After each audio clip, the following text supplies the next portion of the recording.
The subconscious mind, it's a dangerous place. It's more powerful than the conscious mind. You know what I'm saying? And the super subconscious. Right, yeah. Well, the super subconscious, that truth is in you, okay? And it's in your pineal gland. And it's in your heart. So that message is already instilled in you when you come into this world. But did you get the common law, the common message to go along with it, or a nonsense message? So we create the spirit. You see what I'm saying? The spirit of the truth is in the child. But we create the spirit, the good or the bad. Right. That's why I say beware of false doctrine. You know, that brain, that's why I talk about the brain a lot. You know, people, that's yourself. Everything that you know about yourself and contained about yourself is contained in your brain. Your behavior, the way you see the world and everything.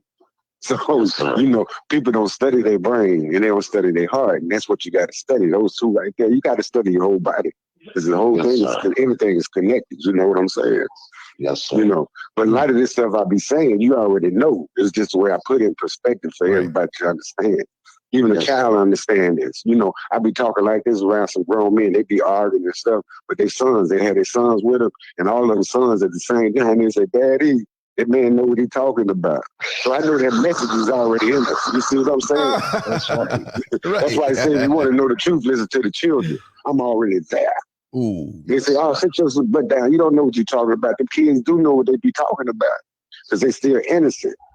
They ain't been, you know, they ain't been they ain't been tricked with those religions and stuff yet. They still, you know what I'm saying? That's why when a child start talking, the first two names he learn and say is mama and dada. So where did all these other imaginary friends come in? You know, it's trickery. You see what I'm saying? And that's one thing about the subconscious mind, it could be tricked. It can't distinguish what's right and what's wrong. See? You feel me? That's why I say teaching them to distinguish. You don't tell you it's talking about the brain. You don't tell you it's talking about the subconscious mind. Yes, and that's the knowledge that you learn later that once you get into that realm. Right, exactly. Spiritual on a frequency, there is no right and wrong. You have to balance the energy out. Right. Oh, yeah, there you go, brother. Yeah. But when it gets tampered with, this is when you lean to one or two sides and you never have balance. Exactly. Yeah. You go to you can take a child to his high frequency or his lower frequency. That's why I say beware of false doctrine. And that's where religion come in. You see, this religion thing been going on for centuries and stuff. You know, it's just coming to an end now. Because you got people under hypnosis, you know, hypnotized. Right. You know, okay. But see, this is no coincidence. They tell you after 400 years, and I tell everybody, when you read the Bible, you read your own stories. You see what I'm saying? Just go through all that, the white man's story, his story. Because your story is still in there because he took our stories and turned it to his. But you got to read between the fairy tales and all of that stuff. You know what I'm saying? But that's where you got to do your own research. And you got to go way. Right. Go ahead. He took the science and turned it into a metaphors, and mythology to make it look like it came from allegories. Right. They want to be the great ones. They want to be us. See, that's why I say they make y'all think they hate y'all, but they really don't. The Chinese, everybody, they're just jealous of you. They want your power. You see what I'm saying? They don't want you to come back on top because they know who you are. They just took our dignity away from us. Since I was a kid, I was saying that. Like, I was rebellious against this stuff too. Yeah, right. That's all it is jealousy. That's why they taught us to hate ourselves. And we destroying our own self with their message. Right. Boy, you're going to be just like your sorry ass daddy. Is that common sense or nonsense? Right. And the baby mama drama. You know what I'm saying? They working for the white man. They've been programmed. They don't even know it. You see what I'm saying? They're killing the spirit of the child right there. So they're going to put him in his lower frequency. He going to go out there and guess what? Kill somebody and look just like him. Right. You see what I'm saying? And leave the white man alone. Because she done took the daddy's image and destroyed him and his image and gave him this white image that you never seen. Don't look like your father, your biological father. So now you're going to worship this white man instead of your father in your own house. And it's all aimed at us. You know what I'm saying? Right. See, and it's the balance on that stuff. Make you fear them. And that's exactly. Make you that's fear what them. They doing. They playing on your subconscious mind, brother. Right. And you respect them out of nowhere. Right. Respect them even when they do the utmost evil to you right in your face. Somehow you still have this thing of submitting and not doing anything. And I'm gonna show you an example of that. Say for instance, you got people fighting. It'd be two people fighting, you know, black people, you know. And as soon as the one fall on the ground and one get whooped, everybody else will gang up on him and beat the woman. Right. But when the police do that to them, they stand back and watch. Moves. Nobody. Right. And they should be good. So guess what? We got it backwards. They got us seeing the world backwards. You see what I'm saying? Instead of helping each other and breaking it up or whatever, we'll kill each other, but we'll leave that white man alone and watch him kill us. You see what I'm saying? If you in your true state of mind, everybody gang up on the white people and put them in check. You see what I'm saying? I need to build on that real quick. Rance, how many times on the show did I say I challenged them thugs who claim they thugs and they gangsters? But every time them situations happen, the same thugs and gangsters is the ones standing around filming it. Yes. But ain't nobody doing shit. And I'm like, that's crazy. They're gangsters against their own self. We too much like them. See, what we do to each other, that's what they do to each other. They taught us to be just like them. You see, that's not our true nature. So they can comfortably live and do what they do. Right. Build the jailhouses and everything because we doing the work for them. Right. That's that Willie Lynch doctrine. That's all it is. Correct. That's why women, they, you know, they out of order. They think you wear the dress and they wear the pants. Yes, sir. You see what I'm saying? That's just our women. The white women, American women, they like that too. But they got a real good reason, you know, to be angry. Our black women, but they taking the anger out on us instead of the white man. You see what I'm saying? But see, he feeding them. I know he the one feeding them that message. Yeah, you're right. That's how they got it. And he feeding them literally. Yeah, right. So they have a false sense of accomplishment. Now understanding that it's about survival. So it's about survival. So if we put you in the projects, we give you food stamps, give you kids medicine and everything, pay for your school, but you can't have a man. Right, keep that nigga out the house. Right, exactly. And women, they are so argumentative and so, you know, rebellious that they can't keep a man. They're hell raisers, you know. It's called ABS, Angry Black Woman Syndrome. And they think that's their true power. See how they've been tricked? You see what I'm saying? To believe that. And your true powers is not that. And they are the key. See, the women are the key. Yes, sir. See, once they change to go back to the natural, their children, their daughters, instead of shaking their behinds, they start shaking their minds. You know what I'm saying? Yes, sir. Their sons stop killing each other. You see what I'm saying? Yes, the jailhouses don't come down and everything. Once she changed her ways. See, they didn't take us out of our natural state of mind. We're trying to set the law. The law is still in us, but they won't let you be a man. But see, they put the creature before you. And they made her think that we supposed to get right first before they do. Now, but we all got to get right at the same time, you know. Right. Guess what? Can't nobody change nobody's brain. You got to reprogram your own brain. That's what I was talking about in the video about that four-corner room last night. That's your brain, everybody's personal four-corner room. And what's going on and how you been received the right message. And how the lies going to affect your behavior and everything, how the truth going to affect your behavior. You see? Yes, sir. Yeah. And that's what the Bible is all about. It's about the brain. Yes, it is. That's what they talking about when they say when you get to Calvary. But people don't know that the etymology to the word Calvary means cranium. Cranium, yeah. When you come to your cranium, right, to your mind, this is when you become crucified. That old person, and your lower self now become crucified. And just what your brain to heal itself. It's called neurogenesis. You know what I'm saying? Yes, sir. It's the same thing with the Sphinx. That was the meaning of the Sphinx. White people trying to make it seem like we was crazy and we was putting human heads on animals, but the metaphor to it is that when you come into your pineal, when you come into your cranium, once you come to your higher self, you are able to control your animal nature. Right, exactly. That's your reptilian brain. That's the base of your, all the way down your spine. That's what the devil represents. That's the devil in everybody. Okay, that's why he got a long tail with the triangle on it. It's called the sacral. Yes, it's part of your chakra, right? Exactly. Right. And see, that's from your medulla oblongata, the rest part of your brain, all the way down to your spine. That's your reptilian part of your brain right there. That's your primitive nature. And all they want to do is kill and be killed. It got gang mentality. It's for survival. It's selfish. You see what I'm saying? That's why you say you don't spoil your children. Okay? They want his way and stuff. It got gang mentality. I think I said that. And it want to have sex all of the time. So that part of your brain got to be tamed and trained to be submissive. Right. Through your emotions, your middle brain. That's your bird brain. That's where the eye, hearts, and everything is at. That's what the eye, hearts represent. It's about your brain, the pineal gland and everything. But then you got the mammalian brain. That's your higher brain. And that's your higher frequency. That's what separates you from all other species of animals, your frontal lobe, your higher self.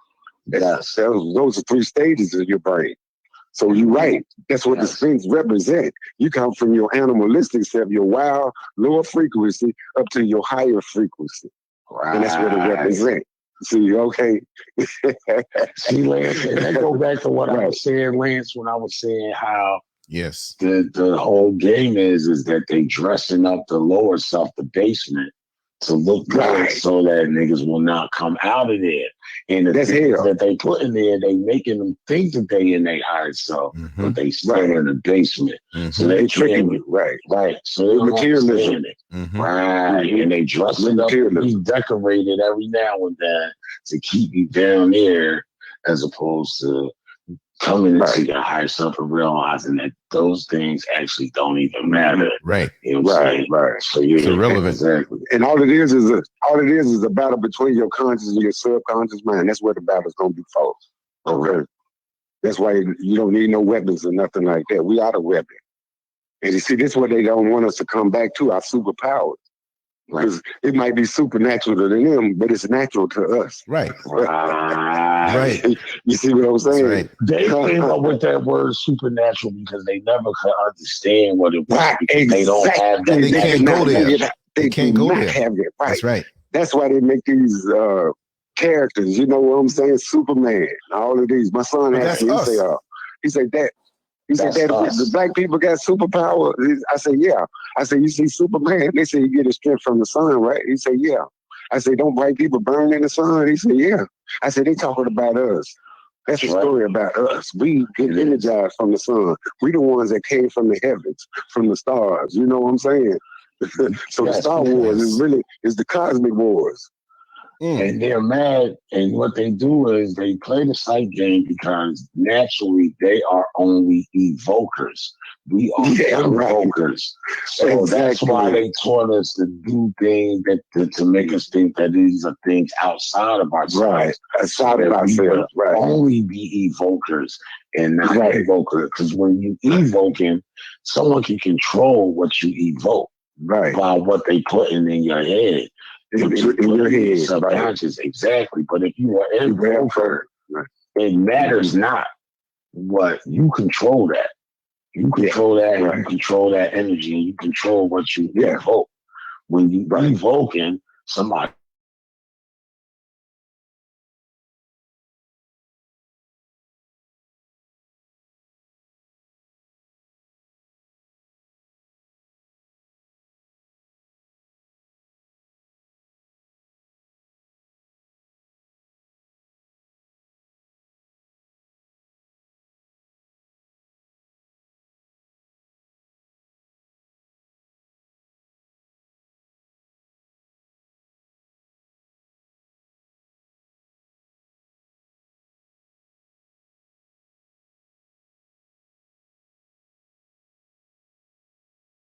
He's putting that in you see, because that's what's being put into your subconscious, is being put into your spirit. Right. So now, and that's all they care about. The seed got to be planted. It don't matter whether you wake up and you actually move on that, but it's there now, and it'll grow, and then it'll rear itself when it rears itself. Right. But it's because of what you feeding yourself. Right. Exactly. Right. And see, the subconscious mind never sleeps. It's always awake, never. So you learning something in your sleep, in your dreams and stuff. That's where a lot of people invent things, And that's where your ancestors, that's where you get in touch with your ancestor wisdom that's inside you. That's peaceful.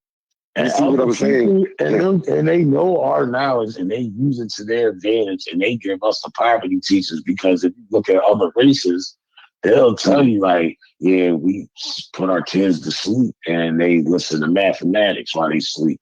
Or we got them listening to different languages, you know what I'm saying? Because they understand that science. And to back that up, all our lessons start in our mother's womb. So your subconscious mind is absorbing energy as your mother taught when it's subconscious mind, you know.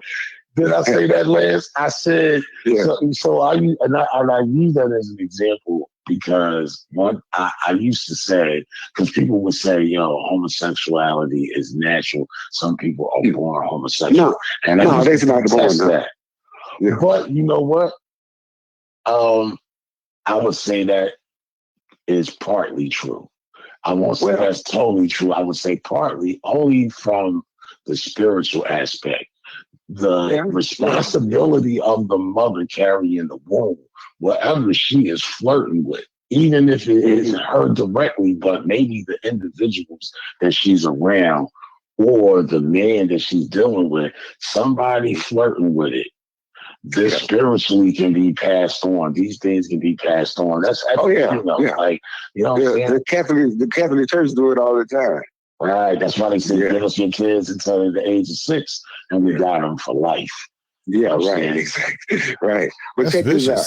That's why you got to study your brain. Mm-hmm. Right. That's what I was telling Lance about the brain. I was talking about it on one of the videos last night about the left and your right side. You got feminine and the right side is your feminine side, the left side is your masculine. Right. You feel me? So you got both in you, 50-50, okay? So they got to be in sync. Now, what if the boy grow up to get too much of the feminine energy? What's going to happen? Exactly what we got today. A lot of young boys. What if the girl get too much of the masculine energy? What's going to happen? You got females want to be. That's why you got to put the family and the village back together, because in the true family, in the true village, none of that would happen. Their brain would be perfectly balanced, okay? You see what I'm saying? So you destroy the image of the father, take him out the house, and he can't do his job. You see what I'm saying? And these women are feminizing their baby. Oh, leave my baby alone. They babying the boys and spoiling them. They send them right to the white man. Right. Disrespecting them in front of them. So you go to the jailhouse. I don't care, in America, you go in the jailhouse and you talk to them about their parents, right? Most of them gonna love their mama and hate their daddy. And you ask me, why you love your mama and hate your daddy? That fuck nigga was shit. He wasn't. Say, who told you that? See, that false doctrine is putting them in their churches, putting them, that's the pipeline. Their church is the pipeline to the jail. It's the pipeline to all our dysfunction that's going on. You see what I'm saying? Yes. And the first thing they do is give you a Bible when you go there. That's right. And reinforce that Jesus shit in your head. You see what I'm saying? And all the time, that's the shit that put you there. You're supposed to have been there with your dad at. That's his earthly and his universal. It's universal duty. You know what I'm saying? Body blows. Body blows. That man in the house. Right. Exactly. You take the man out the house and you control the woman, you control the nation. And he understood that at the point of civil, at the end of the civil rights movement, he understood that. And that integration, that was his next move. He attacked the family. That's when they attacked the family. Yeah. Started losing jobs, the man couldn't do his job, and then he already got an angry black woman. And then he gave her the jobs. Yeah. And then you teaching the kids to disrespect their daddy. Right. You see, all this stuff that happened before. And I tell everybody, just read the book Isaiah. And you see everything we went through is right there. Willie Lynch, everything is in that book right there. That's right. And it started off, I raised my children, but they turn against me. And who could turn the children against the daddy? Their own mothers. Come on, man. Oh, my gosh. You see what I'm saying? We doing the work for them. Okay. hey, man, this story been already written, you know. And I showed it to people. They don't understand it at first, but then they start looking. I said, man, I ain't the one that wrote this, but the truth never changed. But when you get outside the truth, out the law back then, the same thing that's happening today happened back then. Everything failed because it built off of lies and deception. So there's no difference today. So anytime change comes, the truth always reveals itself. And it comes from people that went through hardship to get that back to the truth. And that's up, that 400 years. Yes, sir. Yeah, so there's no coincidence. All this stuff, you know. And matter of fact, where you live? Where you from? I'm from Philadelphia, but I live in Virginia right now. Yes, sir. Oh, Virginia. Oh, okay. Yeah, I've been up in Virginia right now. Yes, yeah, sir. Yeah, but see how that network is going, you know, because I tell everybody it's a storm brewing, and it's storms inside everybody in the world right now. Right. You know, it's some humble storms and it's some turbulence. And the ones that's causing all the problems are turbulence. They're the ones got to go. Okay. That's right. Right. So they killing each other. All they want to do, they call their lower brain. They animalistic brain, yes, their primitive brain. The president of the United States, right, they still in their animal self, they lower vibration. And they can't get there to the high vibration without us. Nobody on this planet. And most of them are going to stay animals because everybody has to play their role in the universe. Right. Guess what? Nature know how to get rid of the weak energy and keep it Right. Let them do what they do. That's why we got together. We got tricked into not thinking that they were right, and the fact that they are our polar opposite. Exactly right. Polar opposite. They're from the cold, we from the hot. Thank you. They tricked us into thinking that no, we all the same, and no, we not. Yeah. They are the polar opposite. Everything in the universe has a polar opposite. This is what creates There's duality. You can't have one through nature. That's why we got to put them in check. See, that negative energy got to be put in check. It got to be submissive. Like the woman, they got to be submissive. Right. Because it's polar opposite, just like you said, just like your brain, they got to work in sync. You know, that's right. You need the masculine and the feminine in sync. That balance. Right. Yin and the yang, you know, all of that, black and white, all of that, you know, that's what they talk about. And it's about energy. And it's how your brain generates energy. Yes. You see what I'm saying? So when you're in your female is the lead, and the female is the lead to creating that balance. That's why they understood. That's why they got to change their tongues. Let me tell you, in the Bible, the woman is the tongue to build a house up and break it down. But see, they don't go in detail. They just point things out what happened when you're outside the law. Right. But see, if you've been tricked to believe this white man's garbage and stuff, you're going to be concentrating on that. And you ain't going to be concentrating on your true history, your African spirituality. He turns you into him because he hates his woman. Exactly. Yeah. He hates his woman. He don't have he had no respect. That's why he left out their Trinity. You see, the Father, the Son, and the Holy Spirit. See, our Trinity is our ancestor spirit, the Father, the Mother, the children, in that order. And that's where the universe and nature gave it to us. So we got to go back to that order. And once we go back to that order, then we'll build our children's brain. When they leave home, they'll be in a high vibration already. Right. See, and they won't be second guessing themselves. They told what they, you know, they might make a mistake, but they say, Dad, Mom and Daddy told me not to do it, and they won't go back. Right. See, that's when you get the wisdom. You don't got the teaching, but when you experience it, that's when the wisdom kicked in. Right. You know they took that concept and they took that concept and put it in the Bible with that doctrine. That if you teach this doctrine, they'll never depart from it. But they won't. Well, let me ask you this. Leave them stuck in it. Everybody says I was raised in church. You went to church before, right? I was raised by two ministers. I come from a long line of it, and I happen to be what. Okay, if you want to use. So what did you learn? Like, nothing. What did you learn? All right. Besides nothing, what I learned was everybody was following something that was told by somebody that was told by somebody that they trusted. Right. So Lance knows my term for this is called misguided conviction. Right. Yeah. People are convicted by a lot of things that they were misguided by because nobody taught them the truth. And in certain periods of time, there was a lack of access to information to counter these things. So the process that I use the slavery process of how Christianity was introduced. Right. It was forced upon the Bible in one hand and the whip in the other hand. Right. So the generations coming after them misunderstood that their mother, their grandmother, their aunties, the women in the village, the men were participating in this out of survival. Not because this is something that we were doing in our happy times. This is something that was forced on us. There's a term for that. It's called acculturation.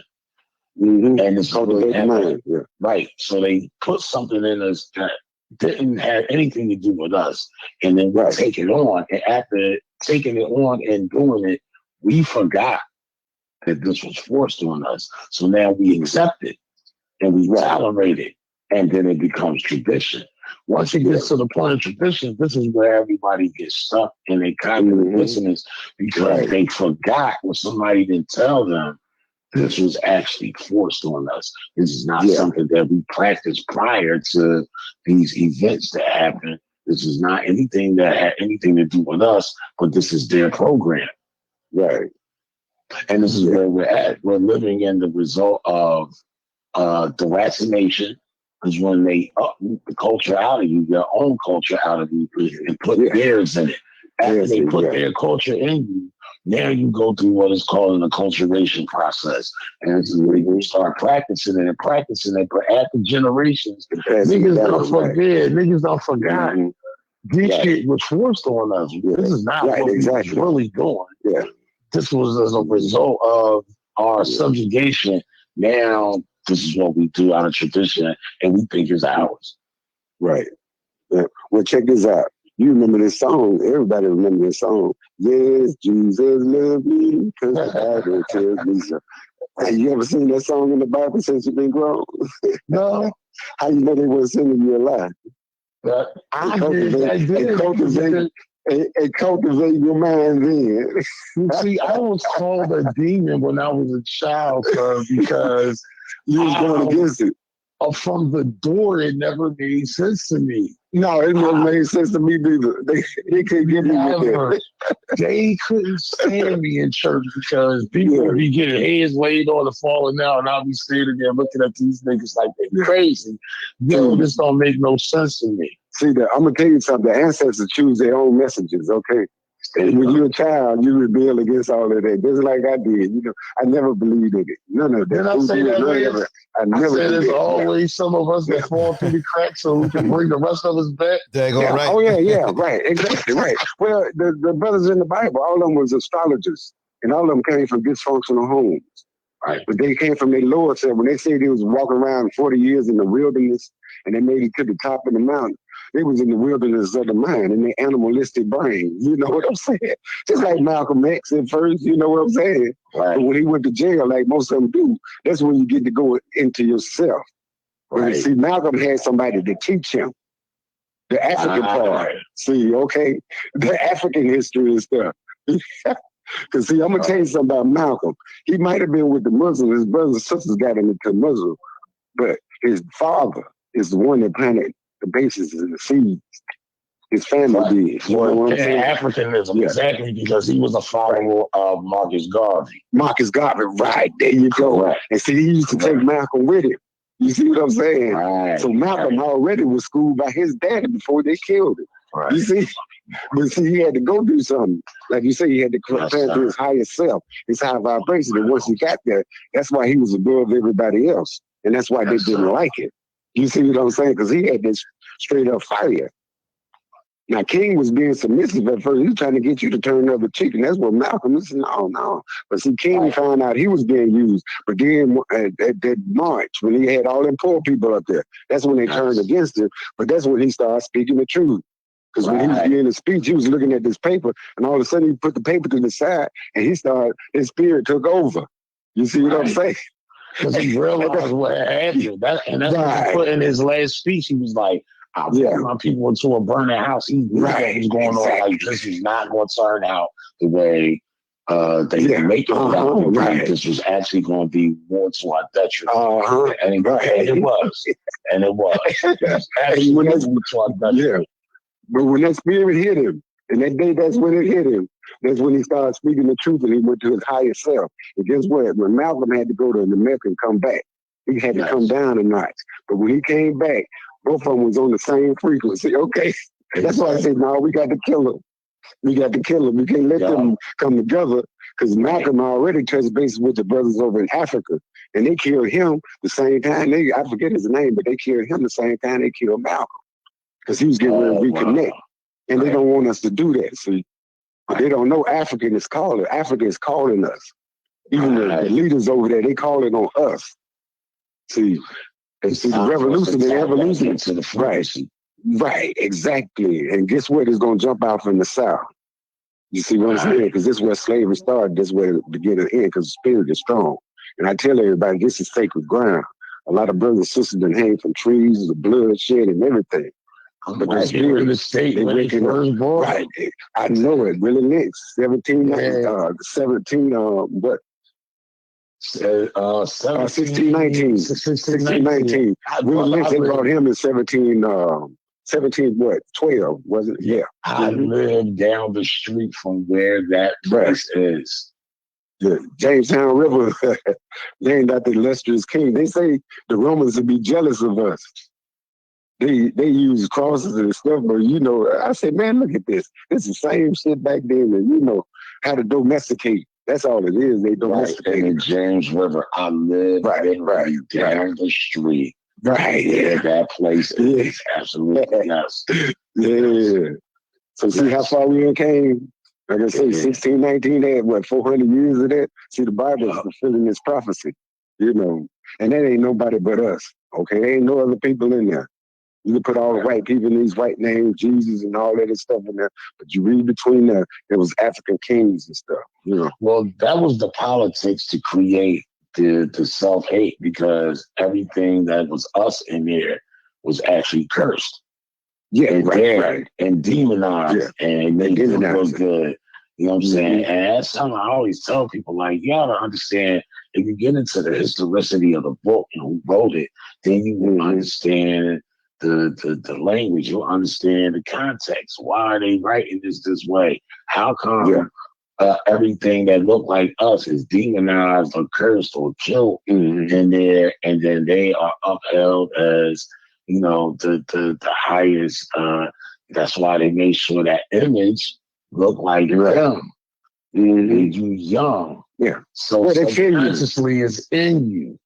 Yeah. So when you see them, you still have that same subconscious fear. Right. Exactly. You see your own self, and they taught you to hate each other. Right. You see what I'm saying? That's why you ask folks that demoralize each other. You tell people in church, like, yo, you African. They be like, I ain't no African. They detest Africa. They demonize Egypt. They demonize Kemet in the Bible. Right. Yeah. Remember Roots? Right. Yeah. You remember Roots? Remember Kunta Kinte? He met the African in the woods. And he said, they African, but they don't know who they are. Right. And Kunta told him, he said, we got to teach the children so they'll know the right way. So remember, he started teaching his daughter. She got rebellious. He taught Chicken George. Yeah. See, that's how the message got passed down through word of mouth. Not no book because they couldn't read. Correct. The white man had the Bible. See what I'm saying? Right. But that's how the message we was going by word of mouth. Just like Marvin Gaye made, what's going on? Brother, tell me what's going on so I can see what's happening. You see? Right. And that's when rapping started. They was rapping the truth to each other. See, we ain't the only ones been passing it down. It's been passed down because old schools, older men, the ones that came to their true conscious mind, they were far and few, but they many now. You know what I'm saying? Correct. I mean, that's what the writings on the walls and the pyramids are. It's just the evolution of passing down the knowledge, the evolution of science from the process of evolution. We had an evolving point of start, and we don't know where it started at. That's why the whole Adam and Eve story is goofy, because nobody was there. And if we've been here longer, and scientifically, biomedically, they've proven that they can't find our origins. So everything that you see written is as a result of evolution. We evolved and learned, and these are the lessons that were being taught, but they were never to be taken literal in the sense of, Newt was really a woman in the sky. It wasn't. It's just letting them know in layman's terms that the stars, the universe, and things that are produced out of the universe, that's feminine. Because everything in the universe is produced in the feminine. You're right. The feminine is the creator. You can't even have a man without a woman because we come from the mitochondrial DNA. You know what I'm saying? So you can take that woman came from man's rib about the woman, right? Yeah, that's real stories. Well, you know the knowledge, you know the truth. Right. Yeah, I know. But you can see how they lied to you. You know what I'm saying? Got these people lying. That's because you done did your research. You see what I'm saying? And that's what they book is about, astrology. Right, and that'll show you the politics of white man and showing you how he hated his woman. And the fact that you can't have a man without a woman. The woman was first. Right. You know what I'm saying? We came from that chromosome first.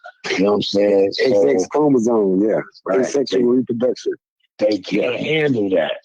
So they had to annihilate her out. They couldn't handle the fact that our woman stood next to us, that we revered her and what we would call God. Even though that word didn't even exist in our culture, that word didn't come into existence until the 6th century. So and I'm pretty much dead to God conversation because I'm like, if the word didn't come into existence until the 6th century, then what are you talking about? Because we was around such longer than that. We understood that our mother was the creator. Now you understand why I say the woman is the key. You see what I'm saying? Is the key. That's why that true state of mind. And they knew that. That's why they had to get her. And Adam and Eve is about, Adam means father, Eve means mother. It's about a dysfunctional family. But it also stems from the ATOM. It's about the feminine and the masculine energy. And we made out of atoms and stuff, but how do an atom work? It got to work in sync.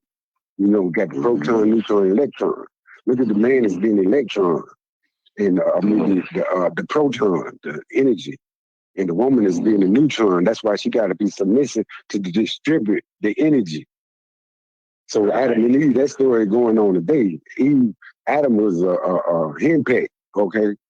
They was going back and forth like we doing now. You know what I'm saying? Eve trying to lead the man and stuff. That's why one child killed the other child. And that goes your formula of black on black crime. Right now, we live in that story now because we're not in sync. You see what I'm saying? So when they say Eva ate, she ate from the apple, both of them came from bad doctrine, okay? Good tree don't bear bad fruit and bad tree don't bear good fruit. Okay. That's right. So the tree of life has got more to do with what's inside you. You know what I'm saying? The woman's placenta. Yes. If you see the picture of placenta and all of that stuff, it look like a leaf, it look like everything. And you'd be surprised all this stuff is connected. Right. Yes. Because our bodies, and the woman's body, it is the earth. Okay. Yes. It's the universe. You see what I'm saying? And your brain is the universe. Because all men, we get our power not from the earthly possessions, but from the heavens above. See, okay? Yes. You feel me? All our energy comes from there. Just like we networking now. That's that universal energy. That's why I look like the star. That's why I look like the stars at night when you close your eyes. Right. It's your original home. Phone home. Phone home. You can phone home anytime you want to. You don't need no spaceship. So people don't never understand when I be like, come to the dark side. You have to come back to the dark side. Exactly. You can't have light. You wouldn't even know light without the dark. Right. You have to have the dark. So they're like, what you mean? Because dark side has been taught to them as evil. But I'm like, your creation was in the dark. You wasn't created in the light. You was in your mother to the light. From the dark to the light. Exactly. You can't have light without dark. That's why the white people tell you, don't go towards the light. Man, that don't make no sense to it. Right. You see that now? Oh, you dying if you go towards the light? No, you living. You waking up. Correct.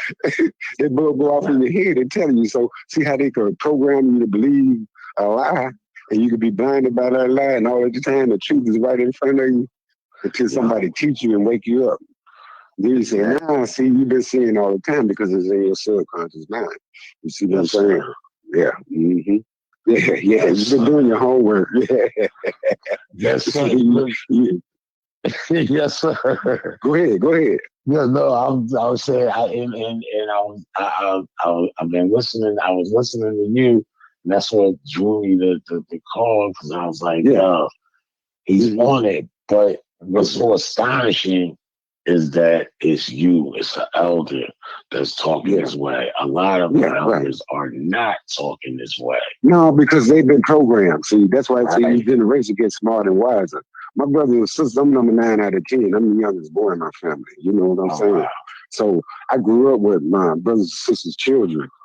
But my mother, she's the one that gave me the wisdom, okay? She planted seeds in me. I didn't know what the heck she was talking about, but she was always telling me these things, you know?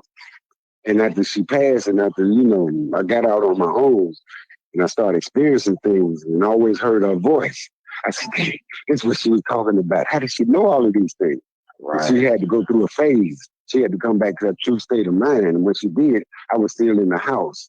You see what I'm saying? When she changed, you see, from her lower self to her higher self. So what she was telling me was already in her. She had so many children and stuff, you know, you don't learn by your mistakes. And one thing she told me, said, Mike, never lie to your children. I ain't understand why she said that. Because if you lie to them, they're going to accept that lie and believe it, and they're going to be in the dark. But she couldn't explain it to me. She just gave me the information. She just planted the seeds. You see, that's how I know the power of the woman. She can plant the seeds of the truth in you, and it all started in the womb. That's where it always started. If the mother's angry, that's going to resonate in your child right here in the womb. You see what I'm saying? Sir. So, so she hated daddy, those emotions and all that's going to be tied up in that child. And then she's going to really kill his spirit when he come out. Arguing for him, disrespecting daddy, and giving us Jesus Christ, his white Jesus, and teaching these white people songs and stuff, these Easter speeches and all this. So we programming our children for them. Yeah, you see what I'm saying? Oh, that brain is powerful, but it's yet so fragile. You see? So our brains are second to nobody's. That's why we got to reprogram and go back to the natural. And that's why they give us all this nonsense and all these distractions to keep you away from being on frequency, from being on point, going back within. Everything is outside yourself. You know what I'm saying? Outside. It's inside. Right. That's what religion do.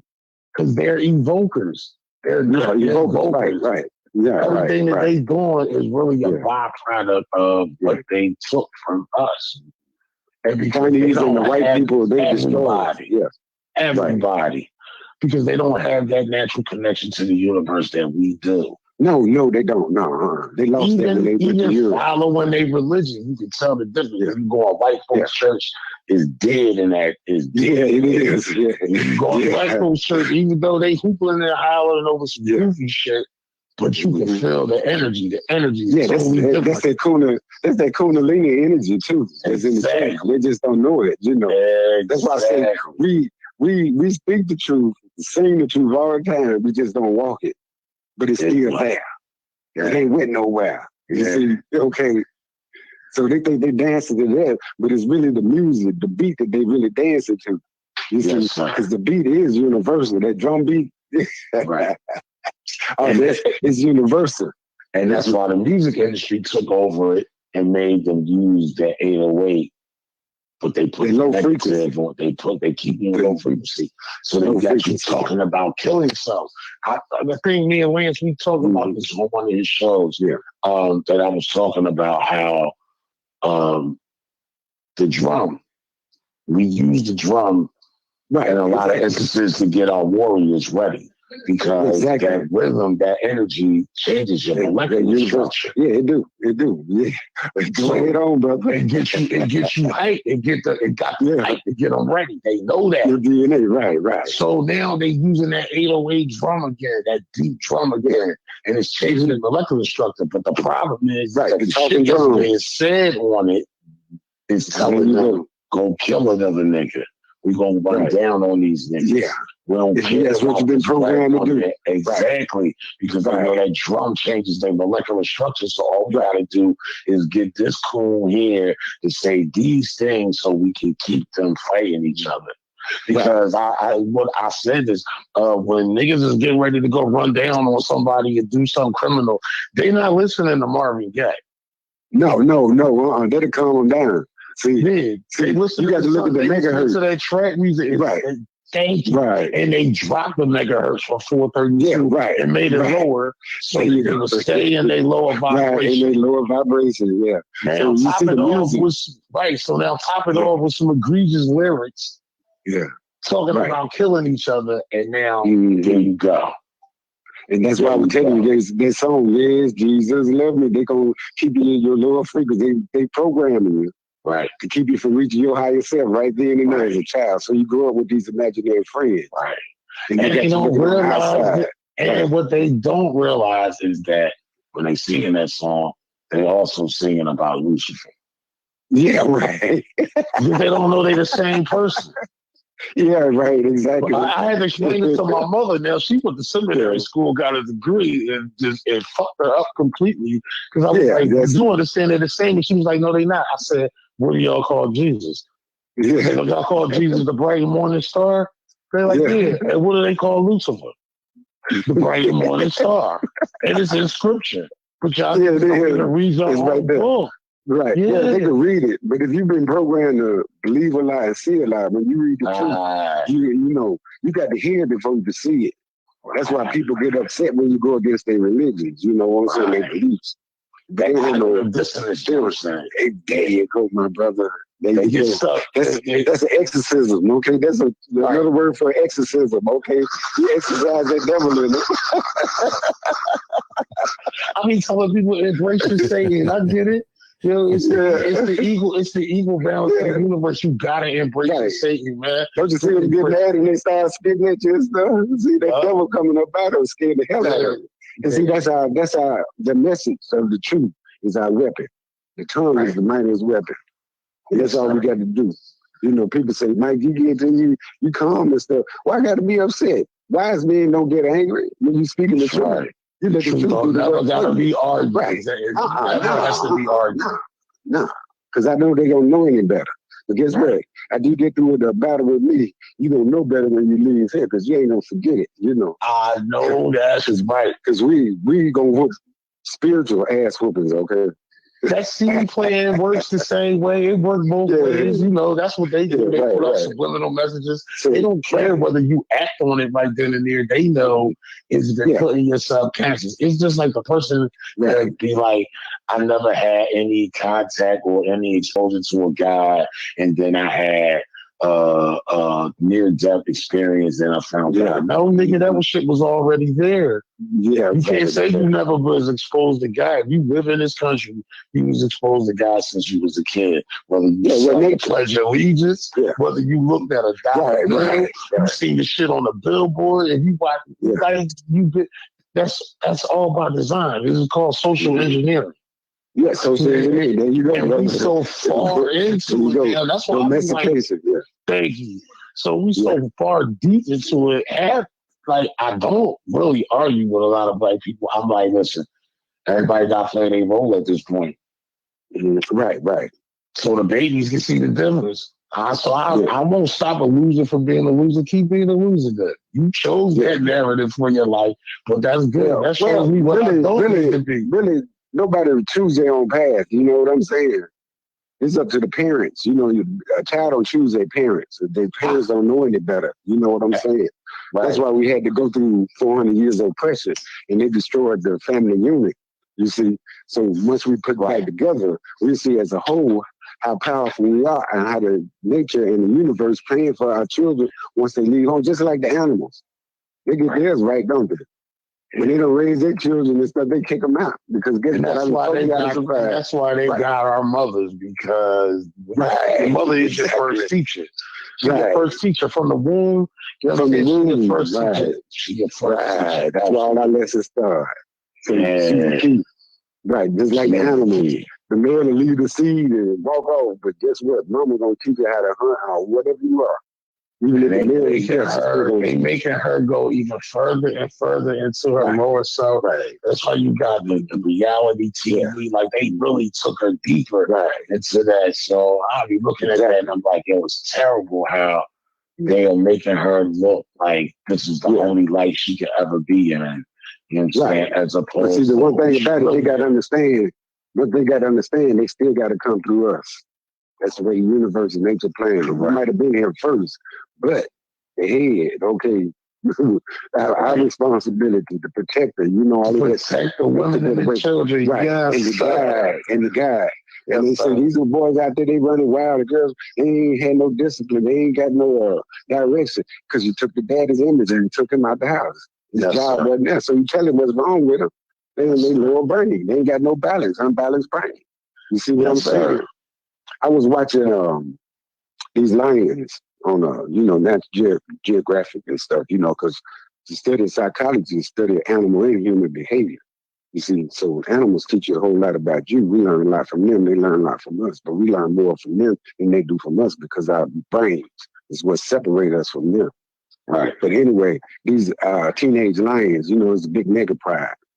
And males, they get aggressive. Just like we get aggressive, we get teenagers, get rebellious and stuff. Yes, sir. And the females, they couldn't handle them. So there's about 7, 8 females, they got in a circle. And they just started making that sound, And about 2 minutes later, you heard from a far distance, and guess what? Everybody froze. Okay, once they heard their males, you see what I'm saying? Right. Once they heard their males, their voices, and by the time they got there, it was nice and peaceful. Even the narrator said, there'd be no more misbehaving because daddy is home. Remember back in the day? Oh, my God. Right. Remember back in the day, the mama tell you, wait till your daddy get home. Yeah. You can't eat till your daddy get home. Yeah. See, we built out this same concept. Because your daddy got to be first, because he got to provide for this family, to protect it. But see how you done got away from that? But that's our true nature too, to be that same way. There was another episode where these elephants, they had killed their mothers for ivory, right? So the males, they were growing up too fast. They was killing the rhinos, they were attacking people and stuff, and they started killing them. And they said, we can't kill them. So what they did was really got some bull elephants from another part of Africa and brought them in and put them in with them. And guess what? They calm them jits down. We the same way. Them jits is out there killing each other. Once we unite, we could gather them brothers up. And guess what? We could put that positive energy in, gain that manhood that they never had. And guess what? The boys will change their life. Right. Yeah, they change their life. Okay. All right. Yes, you know what I'm saying? Okay. Like you say, it's all psychological. And that's what we have. We spiritual warfare. Yes, and that's psychological. And we're gonna play on the psyche. And the psyche is the soul. It's the spirit. Yes. Yes. Now what spirit you was raised by? Can you stand up against the true spirit? Okay. That's what it's gonna boil down to. That is exactly what it's gonna boil down to. Yeah. So it's no coincidence that we're on the same vibration, Like you said, we network it verbally now, but we already did it non-verbal. Yes, sir. Yes, sir. That's why I said I'm sitting out here in the back. I sit out here at night too, especially in the night. That's when you can really network with the universe because you can see everything, Yes. Lance, remember last night I was showing you Venus up there, how bright it was and stuff? Man, it was so bright. All this stuff. Serious. Yeah, yeah. It's serious. Yeah, one of them, yeah. Yes, sir. See, those are the gods, the heavenly bodies, the planets. You get all kind of vitamins, minerals from all of the planets and stuff, from the stars, from the stardust, Right. That's what we made out of. That's what we made out of. You're right. Yeah. That's cosmos. That's us. Mm-hmm. That's what the 666 is. You thinking it's a devil's call. It's not a devil's call. It's us. Right. They refer to us as the beast. Right. And the dark side, that's the underworld. They call it the underworld. They call it the subconscious mind. That's the subconscious mind. That's my favorite place. Yeah. Well, it's dangerous. I'm going to tell you something about the conscious. See, you're not born with a conscious mind. You're not conscious of somebody tell you. You know what I'm saying? Right. You don't know nothing. But the subconscious mind, the conscious mind absorbs 40 bits of data per second. But the subconscious mind absorb 40 million bits of data per second. All right. So you got information stored in your subconscious mind that you don't even know this there until you free your mind. You see what I'm saying? Right. And then you really see how smart you are because your brain processes information the way you hear it, not the way you see it. So when you're in your mother's womb, you already process the information into the subconscious mind. Yes, sir. If the mother speaks 5 different languages, while she's speaking 5 different languages, while she carrying a child, guess what? It'd be easy for them. He already be programmed in the subconscious mind when you start becoming conscious of it, he'll pick up on it right away. Right. Oh, wow. So you see what I'm saying? It'd be real easy for her. You see, these are powerful people. That's what man means mind and woman means womb of the mind. So she's the mold and shape of the mind. But the daddy, he's the disciplinarian. He's the one that keep that brain in check and keep that lower self, the animal that's in you, keep them in check. Right. Your emotions. It's your emotions. You see what I'm saying? Emotions. That's why typically dads don't have to do nothing but pretty much walk in the room and open the door. Right. His presence. Right. His deep voice. Right. And even in the mother's womb, the daddy around, you can hear his voice. Right. Right. Okay. You can hear it. If you got brothers and sisters, you can hear everybody's voices. That's why I never had to lay hands on none of my kids. It was so unnecessary. Right. No. They whooping and extension cords and stuff. That's slavery.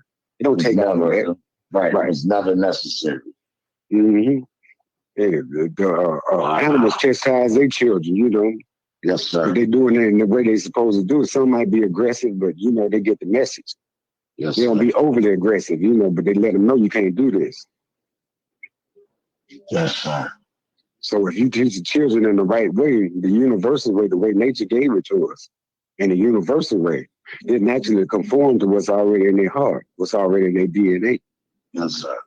And see, a lot of people don't know your emotions got a lot to do with your DNA structure. You see, it's all connected, that vibration and stuff. Yes, sir. Yeah. Because sound is nothing but vibration. That's why you can speak different languages, but the body never lies. And all children, I don't care what language they speak, all children, when they're born, they network through the spiritual side of them, you know, from what's in it. Right. And that's how you learn your soul, your spirituality is through your children. They got a certain cry for when they're hungry, when they're wet, all kinds of, they communicate with their emotions and with their body language. Yeah, that's how they talk to them. You see, so the body never lies. You can tell all the lies you want.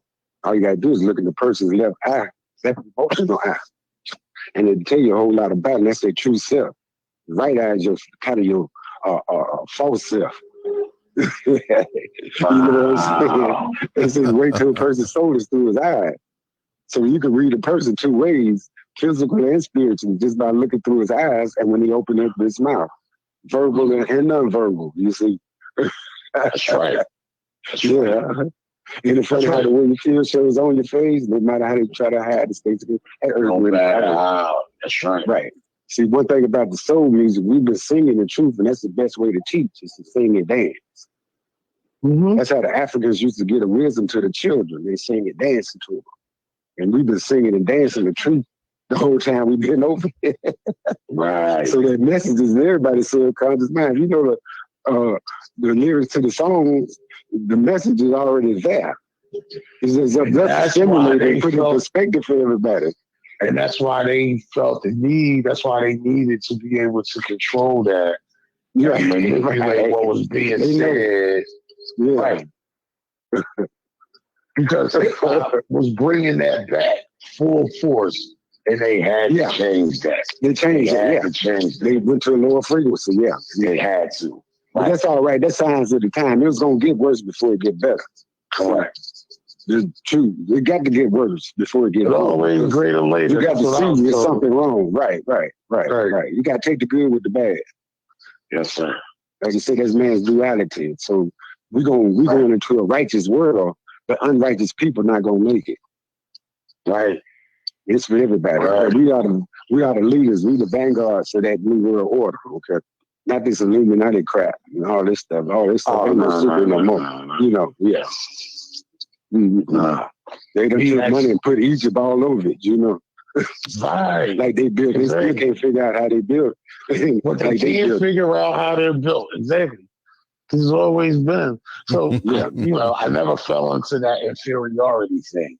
Was how I understood, you know what I'm saying? I can't be inferior to somebody that can't. You know, you're not built the same way. We're not built the same. The same, so I can't. Like you say, you're the polar opposites.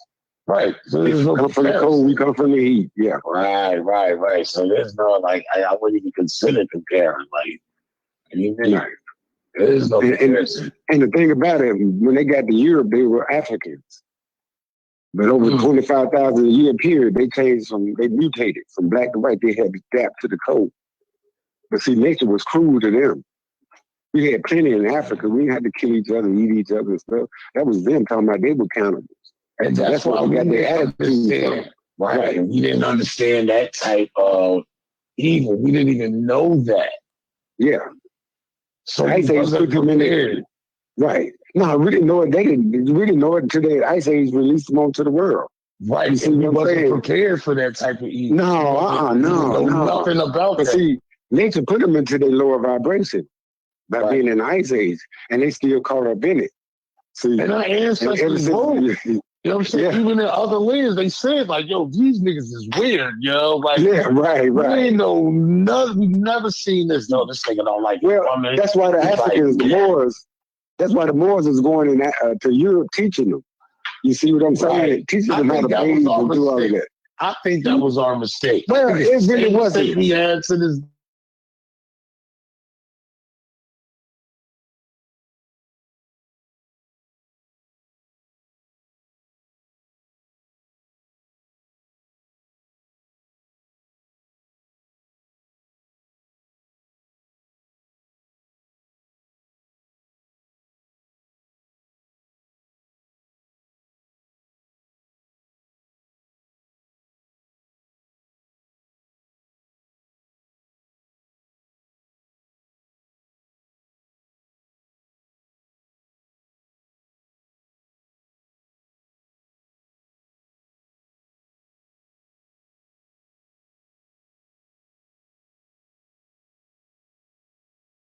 Day.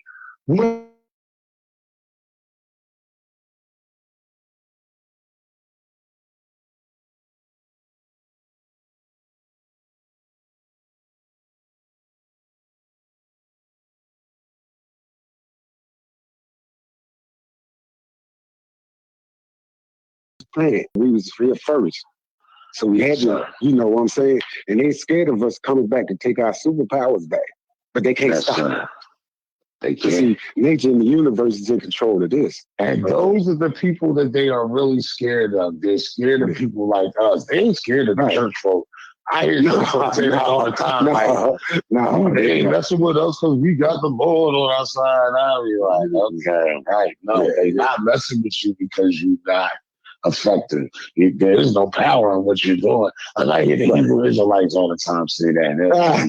And police don't come mess with us. I'm like, because you're not a threat. They don't. I used to see them outside City Hall. I worked downtown Philly. I would see them every Friday. They would come out there with their blowhorns and the whole nine. And brother was, the police be out there. He's like, you see, the Lord Most High is protecting us from the police. The police ain't even gonna mess with us. And I was like, nah, nigga, that's not why they not messing with y'all. You pose no threat. No, they don't. You pose absolutely no threat to them. They were trying to get me to see their way one time. It was about 10 of them, surrounding me and everything. By the time I got through talking, all of them ran away. And they Power Ranger outfits, and they kill you. Those curtains and stuff. You don't even know what an Israelite is. You know what I'm saying? That's it is. There's no documentation or nothing that says what they look like or what nothing. Right. No. Well, if you look at the House of Israel, if you look at ISIS, you look at Ra, and it was the land of El. I don't know what it's called today. And if you put ISIS, Ra, and El together, this is Ra-El. It's not certain people. It's family structure. You see what I'm saying? This is about structure. The House of Judah, the false Babylonian house, and the House of Israel. Okay, it's all family. It's about family. Right. It's all astrological. That's what it is. Right. Yeah. There's one house that's righteous and the other unrighteous house. Okay. The houses of the zodiac. Right. There you go. Right. That's all it is. Astrotheology. That's all it is. That's what the Bible's about. Astrology. Yes, in the white folks turn what they did not understand or have a connection to into a doctrine, something that they can control. So they can control the narrative of it. So the trick was, and so they studied us to see where is these people weakness. It was just that, well, family, spirituality. We were so into ourselves and the universe, like we didn't know that type of danger. It's like I'll tell people, if you take somebody who was raised up in the suburbs and he ate really good and he never seen no drama, no none of that, and you put him in the hood, he's not ready for that. He's not prepared for that. He will definitely easily be overtaken. And they studied us because these people are hunters by nature. Because that's how they had to survive. So their evolving process had everything to do with their hunt, their survival. Imploding on each other and eating each other when they couldn't eat. You know what I'm saying? That's what they did. So they only took it to another level. They studied the animal, how we can trap it up without having to exert so much energy to hunt food. They did the same thing with us. Domesticated them, exactly. So they studied us. How can we take these things down? This is what the story of David and Goliath is all about in the Bible. Small white man took down the big planet of black people. Right. Because they were always outnumbered. They still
about Nubia, these things had already been established, this natural order of the universe. That's what a New World Order is all about. That's what it's about, because they came and interrupted the natural order of the universe. We were all on the same frequency. That they had nothing to do with, and they didn't know how to tap into. They didn't have that connection to the universe anymore. No, so they lost all of that. Right, so they had to find a way to interrupt it, and they did. They played on the mind, and they still playing on the mind to this day. Exactly. They forced And it out. once they got the mind, then they was able to take it by force. It's just like, you know, in a fight, if you could take a person's mind, you got their heart. You know what I'm saying? You could beat them. When in any other circumstances, you might not have been able to beat them if they was on point and prepared. But if you dealing with that type of psychology, this is what happens, and that's what they did. They played they made our people think that what was so natural with us and what our connection to the universe was had something to do with what they created, and it's now outside of yourself. So now you're taking that energy that should have been going into your connection to the universe, you put it into their creation. Now it's getting double power because you put energy into their shit, but they also using your shit behind closed doors. They use your energy. Right.